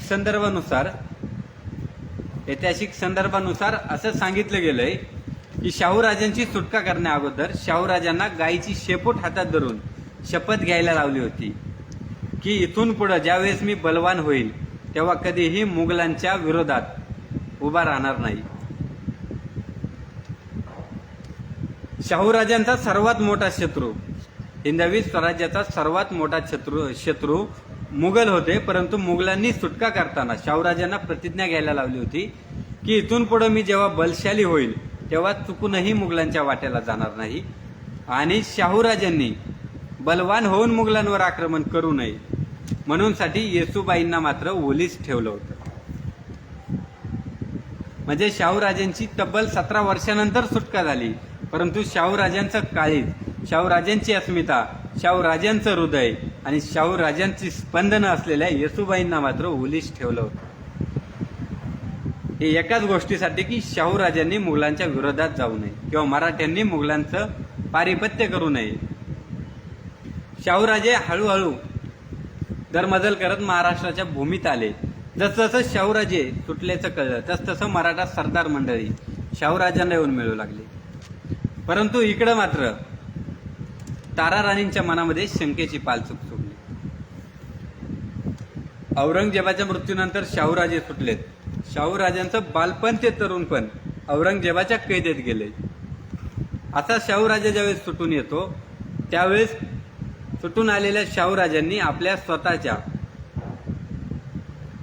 राजगादीचा विचार केला, आपली सत्ता प्रस्थापित करण्याचा प्रयत्न केला. तर तारा राणीचं सिंहासन धोक्यात येणार होतं. मग तारा राणींनी शाहूंना खोटे ठरवण्याचा प्रयत्न करत शाहूराजांना खोटे ठरवत आपल्या सरदारांना दूध भाताच्या शपथा दिल्या होत्या की तुम्ही जा, शाहूराजे बघा आणि खरे असतील तर तिकडेच त्यांचा बंदोबस्त करा. तारा राणींचा हा धसका बऱ्याचशा सरदार मंडळींनी घेतला होता. तो शाहूराजांवर सुद्धा प्रेम होतं. शाहूराजे गादीचे खरा वारस होतेच. परंतु तारा राणींनी सांभाळलं म्हणून स्वराज्यावर अधिकार तारा राणींचाही होता. ते सुद्धा मान्य करावं लागेल. याच्यामध्ये शंकराजी पंत नावाचा जो एक मंत्री आहे त्याला शाहूराजेंविषयी सुद्धा प्रेम होतं. शाहूराजे खरे आहेत हे त्याला माहिती होतं. परंतु शाहूराजांना सोडलं म्हणून तारा राणींची जास्ती घेऊन त्यानं आत्महत्या केली होती. पण शाहूराजे खरे की खोटे हे सांगितलं नव्हतं. शाहूराजांना ओळखलं होतं परसोजी भोसल्यांना. परसोजी भोसले काही काळ मुघलांकडे सुद्धा होते आणि नंतर ते तारा राणींकडे होते. त्यांनी शाहूराजे खरे असल्याचं ओळखलं होतं आणि तिथून पुढे शाहूराजांच्या बंदोबस्तासाठी मराठी सेना तयार झाली, सज्ज होऊ लागली.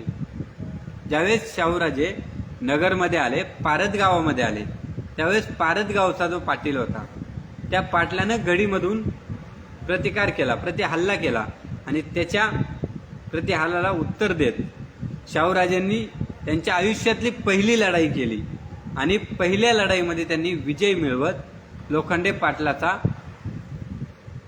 त्या ठिकाणी पूर्ण नायनाट केला. परंतु ज्यावेळेस ह्या खंडोजी लोखंडेचा मृत्यू झाला त्यावेळेस त्याची एक स्त्री एक छोटंसं बाळ घेऊन शाहूराजांच्या समोर आली आणि सांगू लागली की ज्याचा अपराध होता तो तर मेला, मग ह्या छोट्या जीवाचं काय करायचं, हा छोटा जीव मी पोसायचा कसा. शाहूराजांनी उदार अंतकरणानं ते लोखंड्याचा मुलगा आपल्या पदरी घेतला, विरोबाईच्या ताब्यात दिला. पुढे आयुष्यभर विरोबाईंनी त्या मुलाचा सांभाळ केला आणि आपला विजयाचा पहिलाच मुहूर्त, पहिलीच फतेह मिळाली म्हणून शाहूराजांनी त्या राणोजी लोखंडेला फत्तेसिंह भोसले हे स्वतःचं नाव दिलं. विरोबाई नावाची नवीन आई दिली आणि आपला मानसपुत्र म्हणून आयुष्यभर त्यांना पुत्रासारखा दर्जा दिला. ते फत्तेसिंह भोसले जे मराठा साम्राज्यामधले अजिंक्य योद्धा म्हणून ज्यांना मानलं जातं, ते फत्तेसिंह भोसले ज्यांनी मराठ्यांचा गेलेला रायगड 1733 मध्ये पुन्हा जिंकून आणला, ते फत्तेसिंह भोसले. त्या फत्तेसिंह भोसलेंच्या पायगुणामुळे आपल्याला विजय मिळाला असं शाहूंचं मत होतं. मग शाहू दरबदल करत खेडमध्ये आले. खेडमध्ये आल्याच्या नंतर शाहूराजांकडं जवळजवळ 12 ते 13 हजाराचं सैन्य जमा झालं होतं. जसजसं मराठा मंडळींना समजायला लागलं की शाहूराजे सुटले, तसतसे ते शाहूराजांच्या पक्षात आले. शाहूराजांनी काही सरदारांना पत्रही पाठवली होती.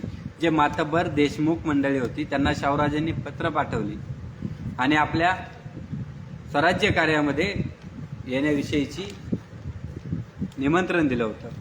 त्याच्यामध्ये ज्यावेळेस खेडला आले तर खेड आणि कळूस या भीमा नदीच्या तीरावर पलीकडच्या बाजूला शाहूराजांची छावणी होती आणि अलीकडच्या बाजूला शाहूंच्या बंदोबस्तासाठी धनाजी जाधव आपलं सैन्य घेऊन उभं होतं. आता जी धनाजी जाधवांकडे जी सैन्य होतं ते पुष्कळ होतं, परंतु शाहूराजांकडनं सैन्य कमी होतं. ऐन सकाळी युद्धाचा प्रसंग झाला. इकडचे सैन्य युद्धासाठी तयार झाले, तिकडचे सैन्य सुद्धा युद्धासाठी तयार झाले. मराठ्यांच्या इतिहासामध्ये लाज वाटावी अशी गोष्ट होती की 2 मराठा राजे आणि 2 राज्यकर्ते एकमेकांसोबत लढणार तर होते, शिवाय आपल्याच माणसांच्या कत्तली घडणार होत्या. परंतु नियतीला हे मान्य नव्हतं. नशिबात काहीतरी वेगळंच लिहिलं होतं. दोन्ही बाजूनी समर रणांगणामध्ये शंख फुकलं गेलं, तलवारी काढल्या गेल्या, हर हर महादेवचा गजर झाला, तलवारी उपसल्या गेल्या. घोड्यांच्या टापा त्या भीमा नदीच्या तटातून पार करत दोन्ही सैन्य एकमेकाला भिडणार. याच वेळी धनाजी जाधवांनी पक्ष बदलला आणि ते शाहूंना शरण गेले. उरलं सुरलं तारा राणीचं सैन्य अमात्यांच्या बाजूनं, पंतप्रतिनिधींच्या बाजूचं सैन्य माघारी पळून आलं आणि धनाजी जाधव कायमचे शाहूराजांकडे गेले. धनाजी जाधव शाहूराजांना मिळणे म्हणजे अखंड स्वराज्य शाहूराजांना मिळण्यासारखं होतं. कारण धनाजी जाधवांची शिस्त कडक होती, शिवाय त्यांचं संघटन कौशल्य, त्यांची लढण्याची पद्धत. संताजी आणि धनाजी ही जोडीच अशी होती की मुघलांची घोडी जरी पाणी पित नसेल तर मुघलांचे सैन्य म्हणायचे, तुम्हाला काय पाण्यामध्ये संताजी धनाजी दिसतात. इतकी जरब दोघांची होती. आणि धनाजी जाधव मिळाल्यामुळं शाहूराजांचं बळ अधिक वाढलं. धनाजी जाधवांकडील काही सरदार मंडळी शाहूराजांना भेटले. दरमजल करत शाहूराजे सातारकडे निघाले. तर ज्यावेळेस राजाराम राजांच्या मृत्यूनंतर तारा राणींनी आपली गादी प्रस्थापित केली, ती अजिंक्य तारा किल्ल्यावर केली होती. खरं तर त्या किल्ल्याचं नाव सातारचा किल्ला होता. तो औरंगजेबानं जिंकल्यानंतर त्याचं नाव आझम तारा ठेवलं. तो पुन्हा तारा राणींनी जिंकून त्याचं नाव अजिंक्य तारा ठेवलं आणि त्या साताऱ्याच्या गादीवर तारा राणींनी आपला हक्क प्रस्थापित केला. परंतु ज्यावेळेस शाहूराजे साताऱ्याकडे सरकत चालले त्यावेळेस मात्र तारा राणींनी सातारा सोडला आणि पन्हाळगडला जाऊन आपली गादी स्थापन केली. शाहूराजे दरमजल करत करत साताऱ्याच्या चंदनवंदन परिसरामध्ये आले. आता इतिहासात अतिशय रंजक अशी कथा या ठिकाणी घडली होती की शाहूराजे चंदनवंदनला वेढा देऊन होते. चंदनवंदन त्यावेळेस मुघलांच्या ताब्यात होता. शाहूराजेंनी एक दिवशी काय केलं की सहज आपला फेरफटका मारण्यासाठी साध्या वेशामध्ये शाहूराजे जवळ असलेल्या वनवडी नावाच्या गावात गेले. आता या गावामध्ये एका कुणबिनीच्या घरामध्ये शाहूराजे जातात. ती स्वयंपाक करत होती आणि त्या कुणबिनीला शाहूराजे दिसले. तिला वाटलं मराठा साम्राज्यातील मराठा सैन्यातील कोणीतरी सैनिक आहे, जे मराठा सैन्य आपल्या रक्षणासाठी लढतं. त्यांचा आदर त्या काळातही केला जात होता.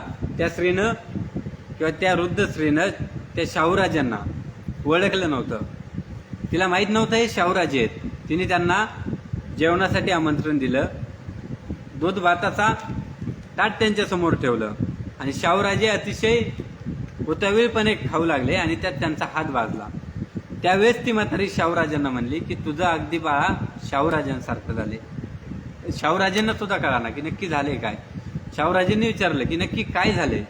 ती म्हटली की आमचे शाहूराजे सुद्धा तुझ्यासारखेच उतावळे, डायरेक्ट चंदनवंदन किल्ल्याला वेढा देऊन बसलेत. आधी मुलूक घ्यावा, आधी मुलखावर आपली सत्ता प्रस्थापित करावी आणि नंतर किल्ले घ्यावेत. आधी मुलूक घ्यावा नंतर किल्ले घ्यावेत तर त्याच्यामध्ये यश मिळतं. पण शाहूराजे उतावळ्यासारखे किल्लेच घेत सुटलेत. शाहूराजेंना ही गोष्ट पटली. शाहूराजेंनी पुढे अगोदर गावांवर मुलूक बसवला. अगोदर गावं ताब्यात घेतली. गावं ताब्यात घेतल्यामुळं किल्ल्यावर जाणारी जी रसद आहे ती तुटली आणि शाहूराजांना किल्ले जिंकणं सोपं गेलं आणि शाहूराजांना आपलं राज्य प्रस्थापित करण्यात यश मिळालं. त्याच्यानंतर शाहूराजांनी सुद्धा त्या बनवाडीच्या महिलेला, ज्यावेळेस शाहूराजांचा राज्याभिषेक झाला त्यावेळेस तिला बोलवून 1 चाहूर जमीन इनाम दिली होती की तुझ्या सल्ल्यामुळं मी किल्ले जिंकू शकलो. असा शाहूराजा होता. शाहूराजांनी 1708 मध्ये साताऱ्यावर सातारच्या अजिंक्यतारा किल्ल्यावर स्वतःचा राज्याभिषेक केला. परंतु राज्याभिषेक केल्याच्या नंतर शाहूराजांनी राजगादी मात्र सातारा गावामध्ये बसवली. एक इतिहासामध्ये अतिशय नाविन्यपूर्ण जी काही संकल्पना असेल ती नाविन्यपूर्ण जो शोध लावला तो शाहूराजांनी लावला की आतापर्यंतचे जे राजे होते हे राजे गड किल्ल्यांवरून आपला कारभार करायचे. परंतु शाहूराजांना तो परिस्थिती ओळखून आणि परिस्थितीनुसार चालत जाऊन ते राजसिंहासन खाली आणलं आणि साताऱ्यामध्ये राजगादी स्थापन केली. तर साताऱ्यामध्ये राजगादी स्थापन केल्यानंतर शाहूराजांचा राज्याभिषेक झाला. शाहूराजांचा राज्याभिषेक झाल्याच्या नंतर शाहूराजांनी स्वतःची मुद्रा बनवली, जी राजमुद्रा होती, जी शिवाजी राजांची राजमुद्रा आहे. प्रतिपचंद्र लेखे वर्धिष्णू वंदिता शाहस्नो शिवशेषा मुद्रा भद्राय राजती. जशी संभाजी राजांची मुद्रा आहे तशी शाहूराजांनी स्वतःची मुद्रा घडवली. तर शाहूराजांची मुद्रा अशी होती, श्री वर्धिष्णू विश्वकर्मे विष्णोसा मूर्तिरीव वामनी. श्री वर्धिष्णू विश्वकर्मे विष्णोसा मूर्तिरीव वामनी म्हणजे विश्वाला वंदनीय असा विष्णू सारखा सहिष्णू शंभू सुतोरीव मुद्रा शिवराजस्य राजते. वर्धिष्णू विक्रमे विश्वकर्मे विष्णोसा मूर्तिरीव वामनी शंभू स्तोरी व मुद्रा शिवराजेशे राजते, ही मुद्रा शाहूराजांनी स्वतःची तयार केली आणि त्याच्या खाली अंमल बसवत मराठी मुलकामध्ये स्वतःची सत्ता प्रस्थापित करत स्वतःचं सिंहासन सजवलं, स्वतःचा राज्याभिषेक घडून आणला. त्याच्यानंतर स्वतःचं अष्टप्रधान मंडळ तयार केलं आणि त्यांच्या मार्फत शाहूराजांनी आपली युद्धनीती आखत 1719 मध्ये दिल्लीमध्ये प्रवेश मिळवला आणि दिल्लीपदी जो दिल्लीचा बादशाह होता फरुखसियार, त्याला शह देत दिल्ली जिंकण्याचा प्रयत्न केला. तो प्रसंग असा घडला होता की दिल्लीच्या बादशाहाच्या विरोधात असलेले हुसेन आणि हसन सय्यद बंधू दक्षिणेमध्ये आले. हे होते मुघलांचे, परंतु त्यांना दक्षिणेमध्ये पाठवलं होतं आणि दक्षिणेत आल्याच्या नंतर त्यांचं बादशाहासोबत पटत नाही हे शाहूराजांना माहीत होतं. म्हणून शाहूराजांनी त्या दोघांसोबत युती केली, त्या दोघांना मदतीला घेतलं आणि दिल्लीला 17,000ची सेना बाळाजी विश्वनाथ पेशव्याच्या सोबत पाठवून दिली. आता शाहूराजांचा राज्याभिषेक झाल्याच्या नंतर शाहूराजांचा पहिला पेशवा होता भैरवपंत पिंगळे. परंतु हा भैरवपंत पिंगळे ज्यावेळेस कान्होजी आंग्रेंकडे गेला, कान्होजी आंग्रे ताराराणींच्या पक्षात होते आणि ते त्यांचं मन वळवून शाहूराजांकडे आणावं म्हणून हा पिंगळे गेले, पण त्याच्यामध्ये त्यांना यश आलं नाही. उलट कान्होजी आंग्रेंनी त्यांना अटक केलं आणि सिंहगड किल्ल्यावर बंदी करून ठेवलं होतं. तर त्यांना सोडवण्यासाठी हा बाळाजी विश्वनाथ गेला. त्यांनी भैरवपंत पिंगळेंना तर सोडवलंच, पण कान्होजी राजांना अतिशय चातुर्यानं आणि अतिशय हुशारानं शाहूंच्या पक्षात आणलं आणि शाहू राजांचं जगातलं सर्वश्रेष्ठ असणारं नाविक दल कान्होजी आंग्रे, तुळाजी आंग्रे, संभाजी आंग्रे या आंग्रे बंधूंनी तयार केलं. की निजामाची काही लोक म्हणतात किंवा जे परदेशी जे प्रवासी यायचे ते असे म्हणतात की शाहूराजांचं नाविक दल इतकं मजबूत होतं की शाहूराजे इराक सुद्धा जिंकू शकत होते. इराकपर्यंत सुद्धा शाहूराजांच्या कीर्तीची जरब बसली होती.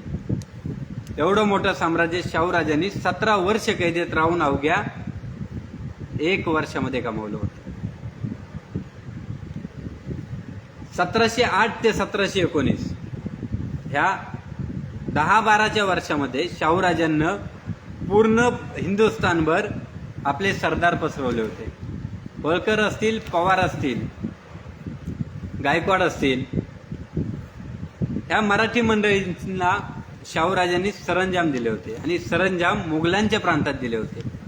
राजाराम महाराजांना ज्यावेळेस राज्यकारभार व्यवस्थित चालवण्यासाठी पैशाची गरज होती, अशी परिस्थिती होती की राज्य करणं अवघड होतं, अशा टायमाला राजाराम महाराजांनी सरंजामशाही चालू केली होती की तुम्ही दुसऱ्याच्या प्रदेशात जा, तो प्रदेश जिंका, त्याच्यावर स्वतःचा अंमल बसवा आणि उरलेला जो काही ठरलेला भाग आहे तो भाग राजाला देऊन बाकीच्या याच्यामध्ये तुम्ही आपलं सैन्य उभं करा, स्वतः राज्य करा. याच्यामध्ये शाहूराजांनी काय केलं की एकाच प्रदेशाचा सरंजाम 4-5 सरदारांना देऊन एकमेकांमध्ये असलेली प्रतिस्पर्धी किंवा एकमेकांमधील असलेला वाद मिटवला होता.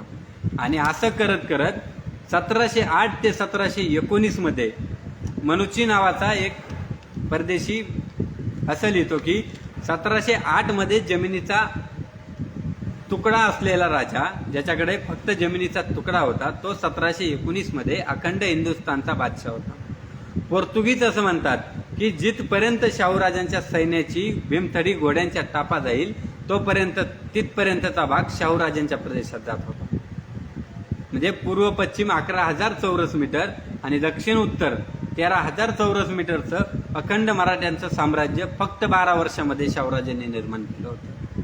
आणि त्याच्याच जोरावर 1719 मध्ये शाहूराजांनी दिल्लीवर आक्रमण केलं. शाहूराजे सातारच्या अदालत वाड्यामध्ये बसायचे आणि अदालत वाड्यामध्ये बसून दिल्लीच्या राजकारणाची सूत्र चालवायचे. ज्यावेळेस 17,000 मराठे महाराष्ट्राच्या सातारामधून निघाले आणि दिल्लीपर्यंत पोहोचले, 17,000चे 1,00,000 झाले होते. म्हणजे 17,000 मराठी सैन्यांना 1,00,000ची कुमक मिळत गेली. इतकं मोठं शाहूराजांचं साम्राज्य वाढत गेलं होतं. इतकी मोठी कुमक शाहूराजांना मिळाली होती. पुढे शाहूराजांच्या आदेशानुसार दिल्लीच्या बादशाहाचे डोळे काढण्यात आले असं म्हणतात की छत्रपती संभाजी महाराजांची हत्या घडवून आणली, त्याचा बदला शाहूराजांनी घेतला की दिल्लीचा बादशहा त्याच्या दरबारात ठार केला, त्याच्या दरबारात त्याचा हालहाल केलं आणि आपल्या वडिलांच्या मृत्यूचा बदला शाहूराजांनी घेतला.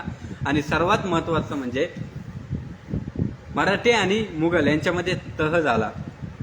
त्या तहानुसार सर्वात महत्त्वाची अट होती की येसुबाईंची मुक्तता. त्या त्यागमूर्तींनी 29 वर्ष मुघलांच्या कैदेत काढलं. ज्या महाराणीनं आपल्या त्यागानं हिंदवी स्वराज्य राखण्यासाठी स्वतः कैद झाल्या, त्यांच्या सुटकेसाठी पहिली अट होती की त्यांची सुटका होण्यात यावी.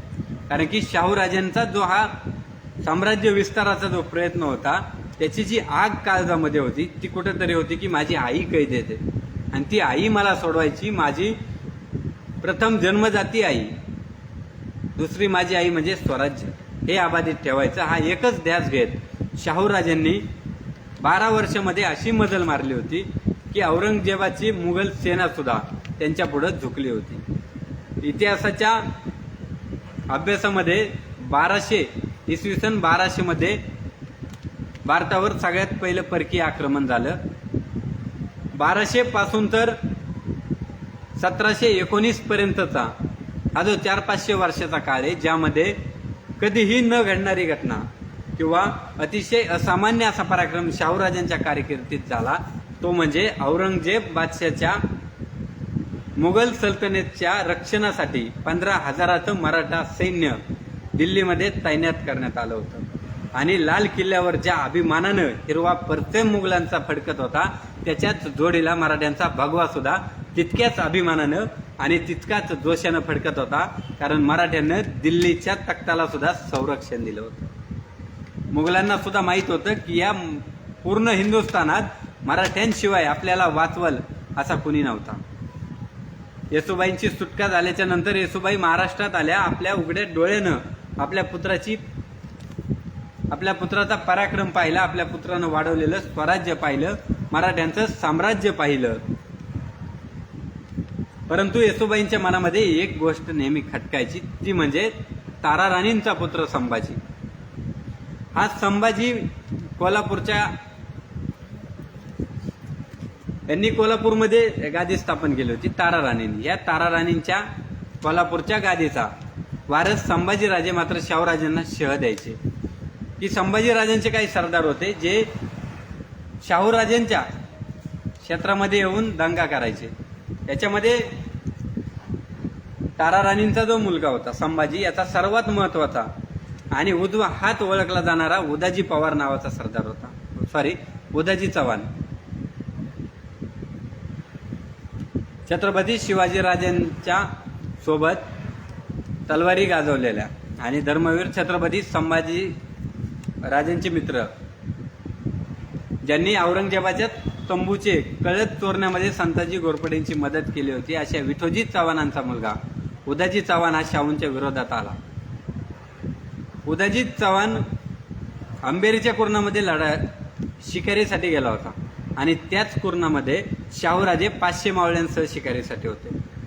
आता एक पखालजी जो पाणी देत असतो, पाणी देण्यासाठी ज्याची नेमणूक केलेली असते, त्यानं ते पाहिलं की उदाजी चव्हाण फक्त 10-12 स्वारांसह शिकारीला आलाय. त्यांनी शाहूराजांना सांगितलं की उदाजी चव्हाण इथं शिकारीला आलाय, आपण त्याला पकडू, त्यानं आपल्या प्रदेशात खूप धुमाकूळ घातलाय.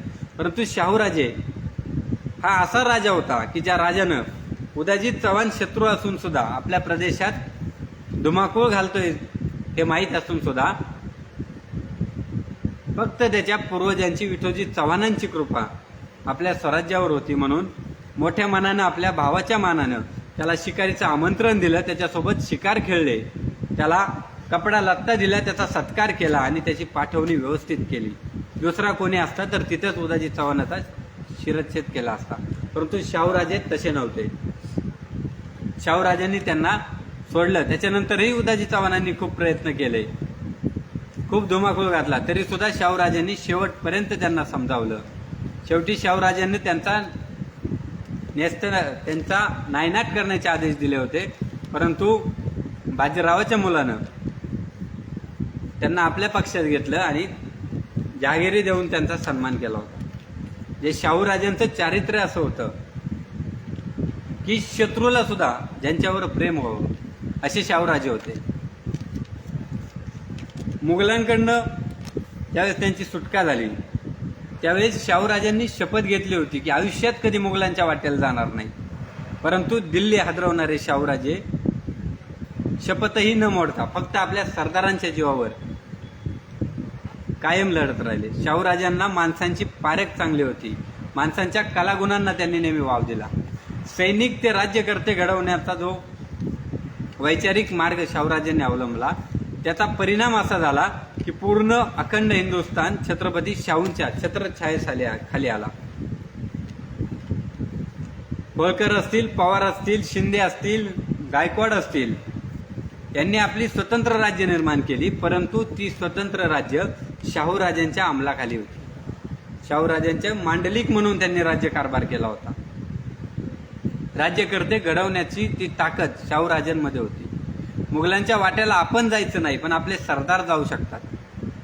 हा एक दूरदृष्टिकोन शाहूराजांचा होता की मुघलांच्या विरोधात त्यांनी कधी शस्त्र उचललं नाही पण आपल्या सरदारांचीही कधी पायखेच केली नाही.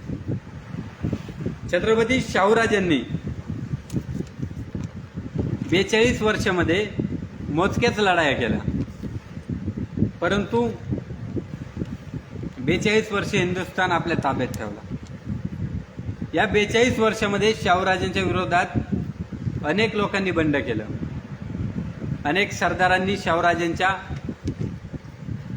पाठीमागे त्यांच्या प्रदेशामध्ये धुमाकूळ घालण्याचा प्रयत्न केला. परंतु शाहूराजे असे होते की त्यांनी शत्रू म्हणून कोणत्याही बंडखोराकडे पाहिलं नाही.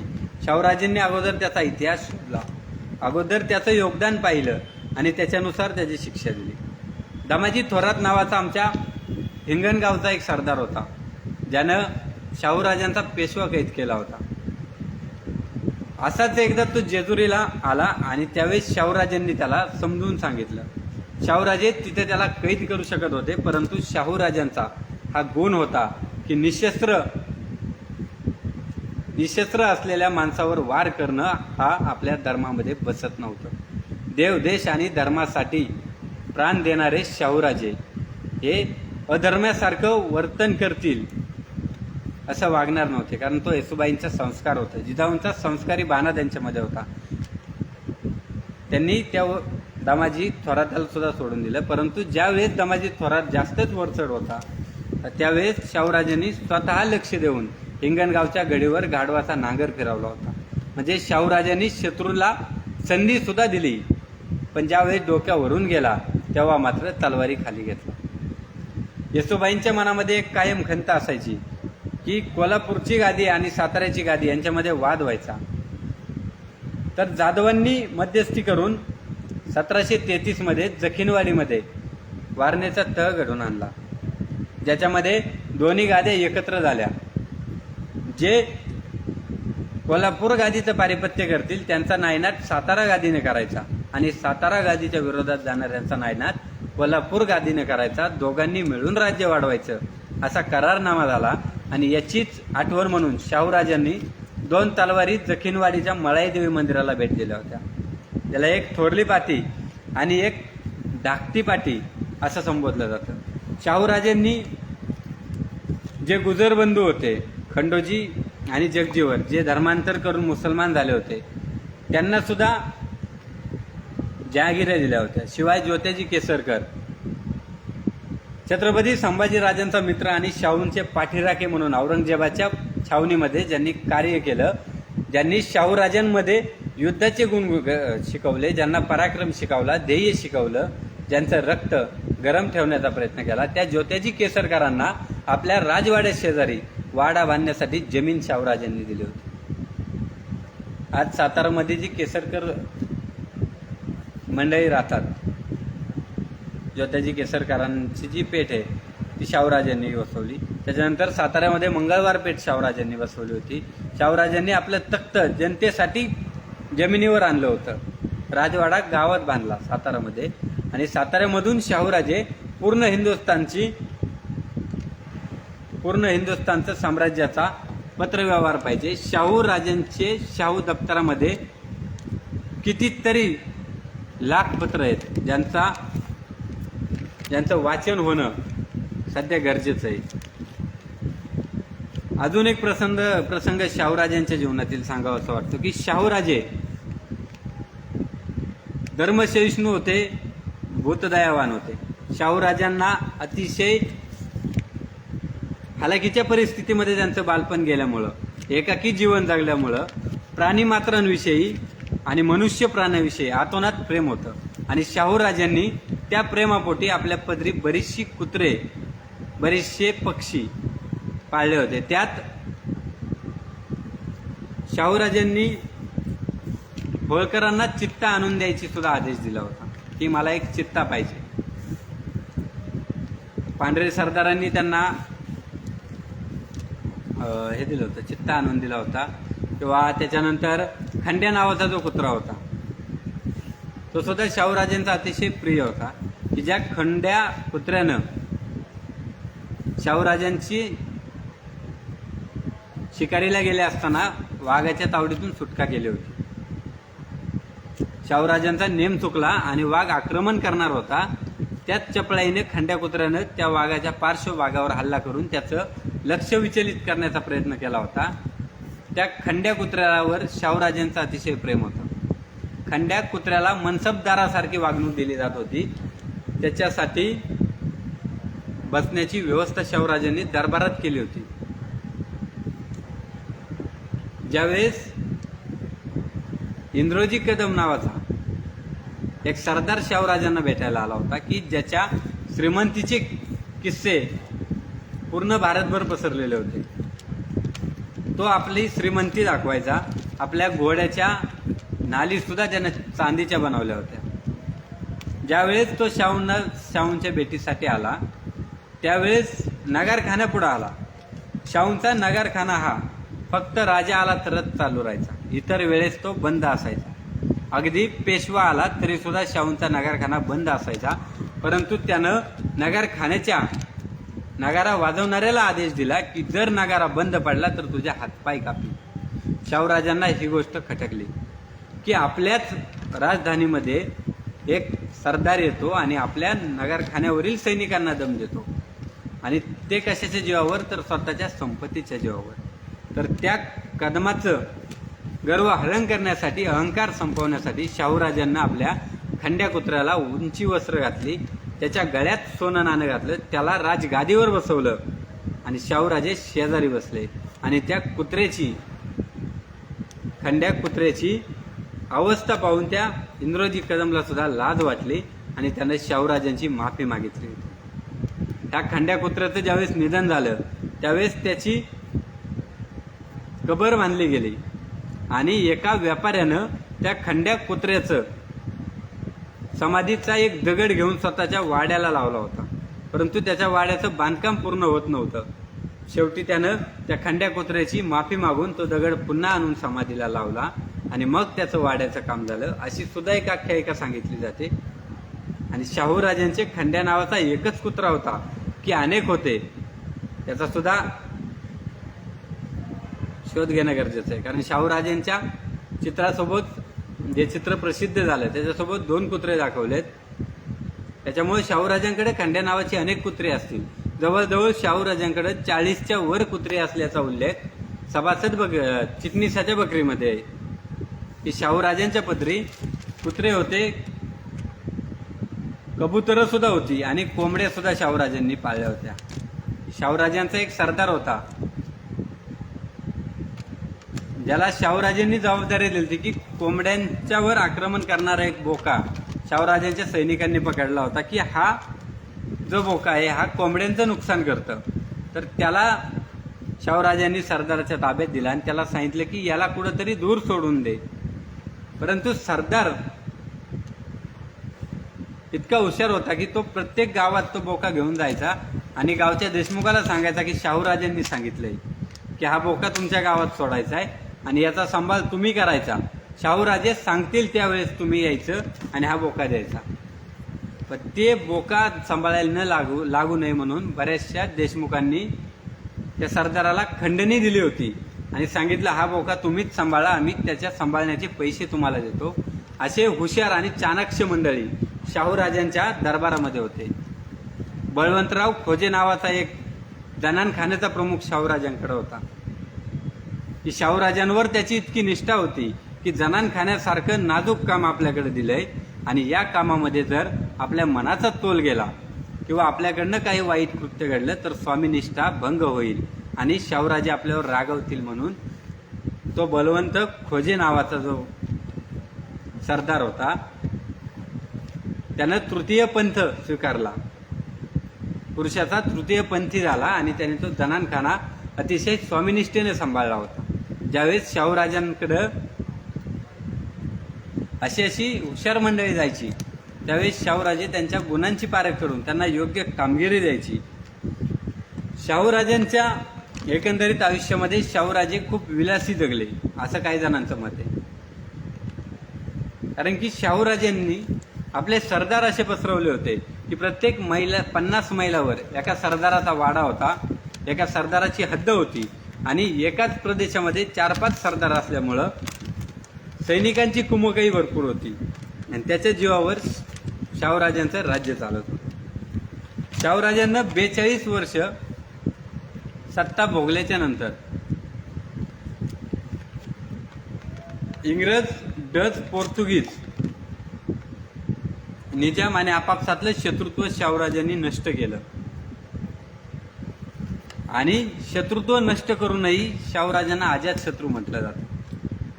शाहूराजांचे शत्रू नव्हतेच. शाहूराजांना जिथं जिथं मजबूत किंवा एखादा प्रसंग यायचा की त्या प्रसंगामध्ये स्वतः शाहूराजांना लक्ष देणं गरजेचं वाटायचं. जो अतिशय अतिसंवेदनशील प्रसंग असेल त्या प्रसंगामध्ये शाहूराजांनी फत्तेसिंह बाबांना पुढं घातलं आणि शाहूंच्या वतीनं फत्तेसिंह बाबांनी त्या घडामोडी केल्या किंवा ती युद्ध केली आणि ती जिंकून घेतली. अगदीच सांगायचं झालं तर मराठा इतिहासामध्ये सर्वात शक्तिशाली आणि अजिंक्य योद्धा म्हणून फत्तेसिंह बाबा भोसले यांचं नाव येतं, परंतु आम्हाला ते आमच्यापासून लपवलं गेलं. आम्हाला इतिहास सांगितला गेला की शाहूराजांनी काहीच केलं नाही, जे केलं ते पेशव्यानं केलं. परंतु एक गोष्ट सांगू इच्छितो, जर शाहूराजे छत्रपतीच नसते तर पेशवा सुद्धा सैनिक असता, त्याला सुद्धा किंमत राहिली नसती. पेशव्यानं पराक्रम केला असेल, नसेल यात शंका नाही, केला असेल, परंतु तो छत्रपती शाहूराजांसाठी केला. एक नोकर ज्यावेळेस आपलं काम करतो ना तो त्याच्या कंपनीसाठी करतो, स्वतःसाठी करत नाही, तर तो त्याच्या मालकासाठी करत असतो. त्याच्यासाठी जी आज्ञा आहे ती मालकाची असती. त्यामुळं बाजीराव पेशवे नक्कीच शूर होते. बरीचशी लोक आम्हाला म्हणतात तुम्ही बाजीराव पेशव्याचा विषय शाहूराजांमध्ये सांगत नाही, बहुतेक तुम्ही ब्रिगेडी आहात. आम्ही ब्रिगेडीही नाही, सनातनीही नाही, आम्ही इतिहासाचे कट्टर समर्थक आहोत. जिथं बाजू डावी जाते तिथं झुकायलाही येतं आणि जिथं उजवी असेल तिथं उडीही मारता आली पाहिजे. नक्कीच बाजीराव पेशवे पराक्रमी होते यात शंका नाही, परंतु होते तर शेवटी शाहूराजांचे दिवाण किंवा प्रधानच. त्याच्यामुळं जे काही बाजीराव प्रेमी लोक असतात जे आम्हाला कायम सांगतात की तुम्ही बाजीरावचा उल्लेख करत नाही, शाहूराजे जे मोठे झाले ते फक्त बाजीरावामुळे झाले. अरे मग आमचे पिलाजी जाधवराव काय करत होते, आमचे होळकर काय करत होते, आमचे पवार काय करत होते, आमचे भोसले काय करत होते? जे केलं ते एकट्या बाजीरावनी केलं का? नक्कीच नाही. दिल्लीला ज्यावेळेस बाळाजी विश्वनाथ गेला, येसोबाईंची सुटका केली. लिहिणाऱ्यांनी लिहिलं बाळाजी विश्वनाथानं येसोबाईंची सुटका केली, पण त्या 1 लाख सैन्यामधले 80% मराठा ते कुठून आले होते? ते सुद्धा शाहूराजांचे सरदार होते. आमचे रघोजी भोसले, आमचे कान्होजी भोसले, परसोजी भोसले, नंतर शंभूसिंह जाधवराव, आनंदराव पवार, मल्हारराव होळकर, ही लोक कुठे गेली? यांचा पराक्रम कुठे गेला ना? जर पेशव्याने जर देवयोद्धा म्हणून पेशव्याची गणती केली जाते तर मराठा सरदारांची गणती तर काय करायला पाहिजे? जो इतिहास जो घडवला तो मराठ्यांचा इतिहास मराठ्यांनीच घडवला, प्रधानांनी नाही. प्रधान हे फक्त दिवाण होते, ते दिवाण म्हणूनच राहिले. आणि दिवाण सुद्धा लढाई करायचे. असं नाही की ते फक्त कामच करायचे, लढाया सुद्धा त्यांनी केल्या, नाही केल्या असं म्हणत नाही, केल्याच असतील, परंतु मराठ्यांच्या इतक्या तर नक्कीच नाही केल्या. जो अजिंक्य योद्धा फत्तेसिंह बाबांची पदवी बाजीराव पेशवेला लावली जाते, त्याचे हकदार बाजीराव पेशवे सांगितलं जातं, परंतु मराठा साम्राज्यामध्ये फूट पाडणारा, मराठ्यांमध्ये फूट पाडणारा आणि मराठ्यांना एकमेकांसोबत लढवणारा एकमेव बाजीराव पेशवा होता. ज्या वेळेस माळवा प्रांताची जहागिरी खंडेराव दाभाडेंना होती, गुजरातमधली जहागिरी खंडेराव दाभाडेंना होती. खंडेरावांचा मुलगा त्र्यंबकराव दाभाडे सेनापती होता, तो त्या भागाची मुलकी व्यवस्था पाहत होता. त्यावेळी बाजीराव पेशवे तिथं गेला आणि खंडेराव त्या त्र्यंबकराव दाभाडे सोबत युद्ध केलं आणि त्याच्यामध्ये त्र्यंबकराव दाभाडेंचा मृत्यू झाला. त्यावेळेस उमाबाई दाभाडेंनी संपूर्ण मराठी सरदार एकत्र करत पेशव्याच्या विरोधात, प्रधानाच्या विरोधात मोहीम आखली. त्यावेळेस शाहूराजांनी मध्यस्थी केली आणि बाजीराव पेशव्याला उमाबाई दाभाडेंची माफी मागायला भाग पाडलं. आणि जगाच्या इतिहासात पहिल्यांदा शाहूराजांनी जो स्त्री शक्तीचा सन्मान केला की उमाबाई दाभाडे नावाच्या स्त्रीला मराठा साम्राज्याची सेनापती बनवलं. छत्रपती शिवाजी महाराजांच्या स्वराज्यामध्ये स्त्रीला माते समान मानलं जात होतं. संभाजीराजांनी सुद्धा महिलांची इज्जत केली, परंतु थोरले शाहूराजांनी मात्र स्त्री शक्तीचा जागर करत उमाबाई दाभाडेंना सेनापतीपद देऊन स्त्री शक्तीचा सन्मान केला. आणि इथून पुढल्या काळात सुद्धा भोसले घराण्याने असेल किंवा जिजाऊंनी जो संस्काराचा वारसा दिला त्याच्यामध्ये स्त्री शक्तीचा कायम सन्मानच करत आले आणि सन्मानच झाला. ज्यावेळेस थोरले शाहूराजे आपली सत्ता प्रस्थापित करत होते त्यावेळेस बाजीराव प्रधान होता. हा बाजीराव प्रधान स्वतःच्या मनानं काही कामं करायचा. ज्यावेळेस आटकाळे सरदार आटोळे आणि सरदार पांढरे यांच्यामध्ये वाद होता, तो वाद स्वतः बाजीरावाने मिटवला. या गोष्टीवरनं शाहूराजांनी बाजीरावाचे कान खेचले होते. ही गोष्ट आम्हाला इतिहासानं सांगितली नाही. निजामाच्या लढाईच्या वेळी सुद्धा बाजीराव पेशव्याच्या सोबत पिलाजी जाधवराव होते. त्या ठिकाणी पिलाजी जाधवरावांची तलवार तळपली, परंतु नाव मात्र बाजीरावाचं आलं. ज्या काही इतिहासामध्ये शाहूराजांचा इतिहास लपवला गेला आणि प्रधानांचाच इतिहास पुढे आणला गेला, याच्यामुळं असं झालं की 42 वर्षाचा मराठी साम्राज्याचा जो सुवर्ण काळ आहे तो मात्र लपला आणि अवघ्या काही 5 वर्षाचा पेशव्यांचा काळ मात्र इतिहासानं उचलून धरला. मराठ्यांच्या इतिहासामध्ये जर विचार केला तर 1708 पासून 1749 पर्यंत जेवढ्या घडामोडी झाल्या त्या फक्त आणि फक्त मराठ्यांनी घडवल्या.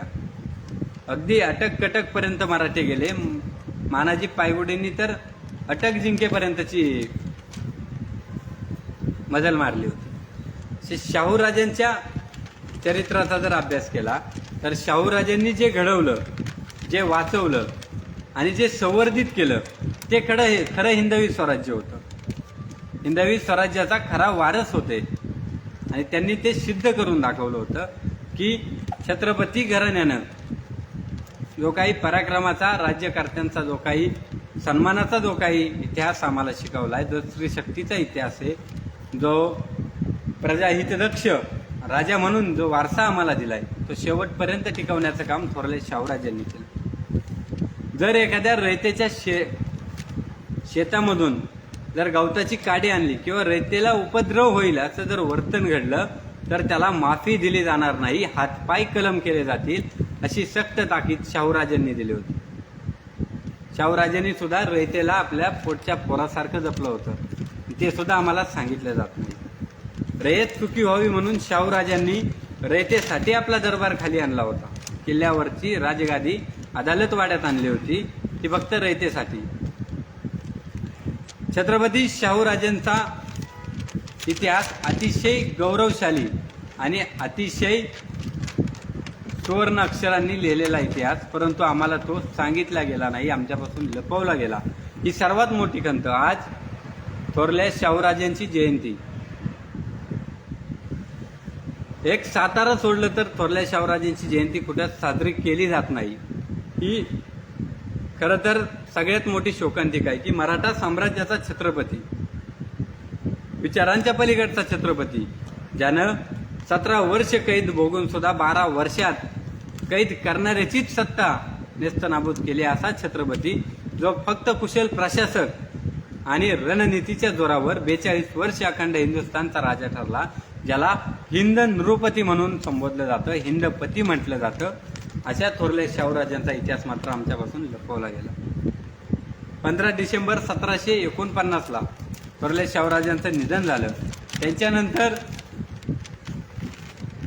राजगादी ताराराणींच्या ताब्यात गेली आणि तिथून पुढं मग ताराराणींनंतर प्रधानांच्या ताब्यात गेली आणि पुढं इंग्रजांच्या ताब्यात गेली.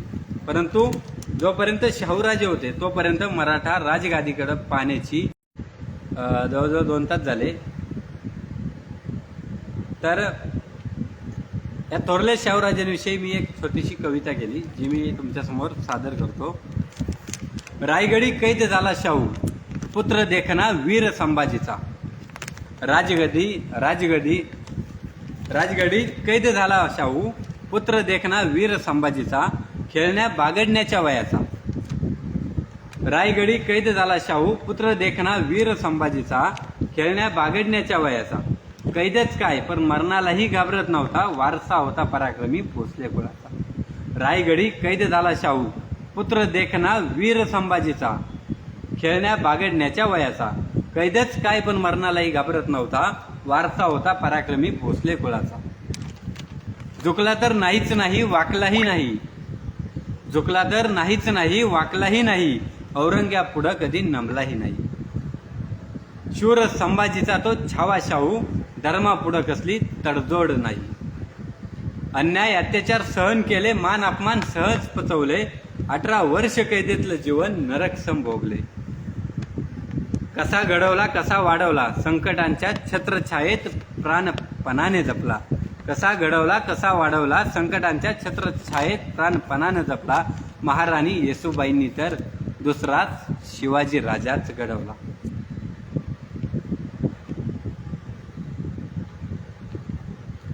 आपण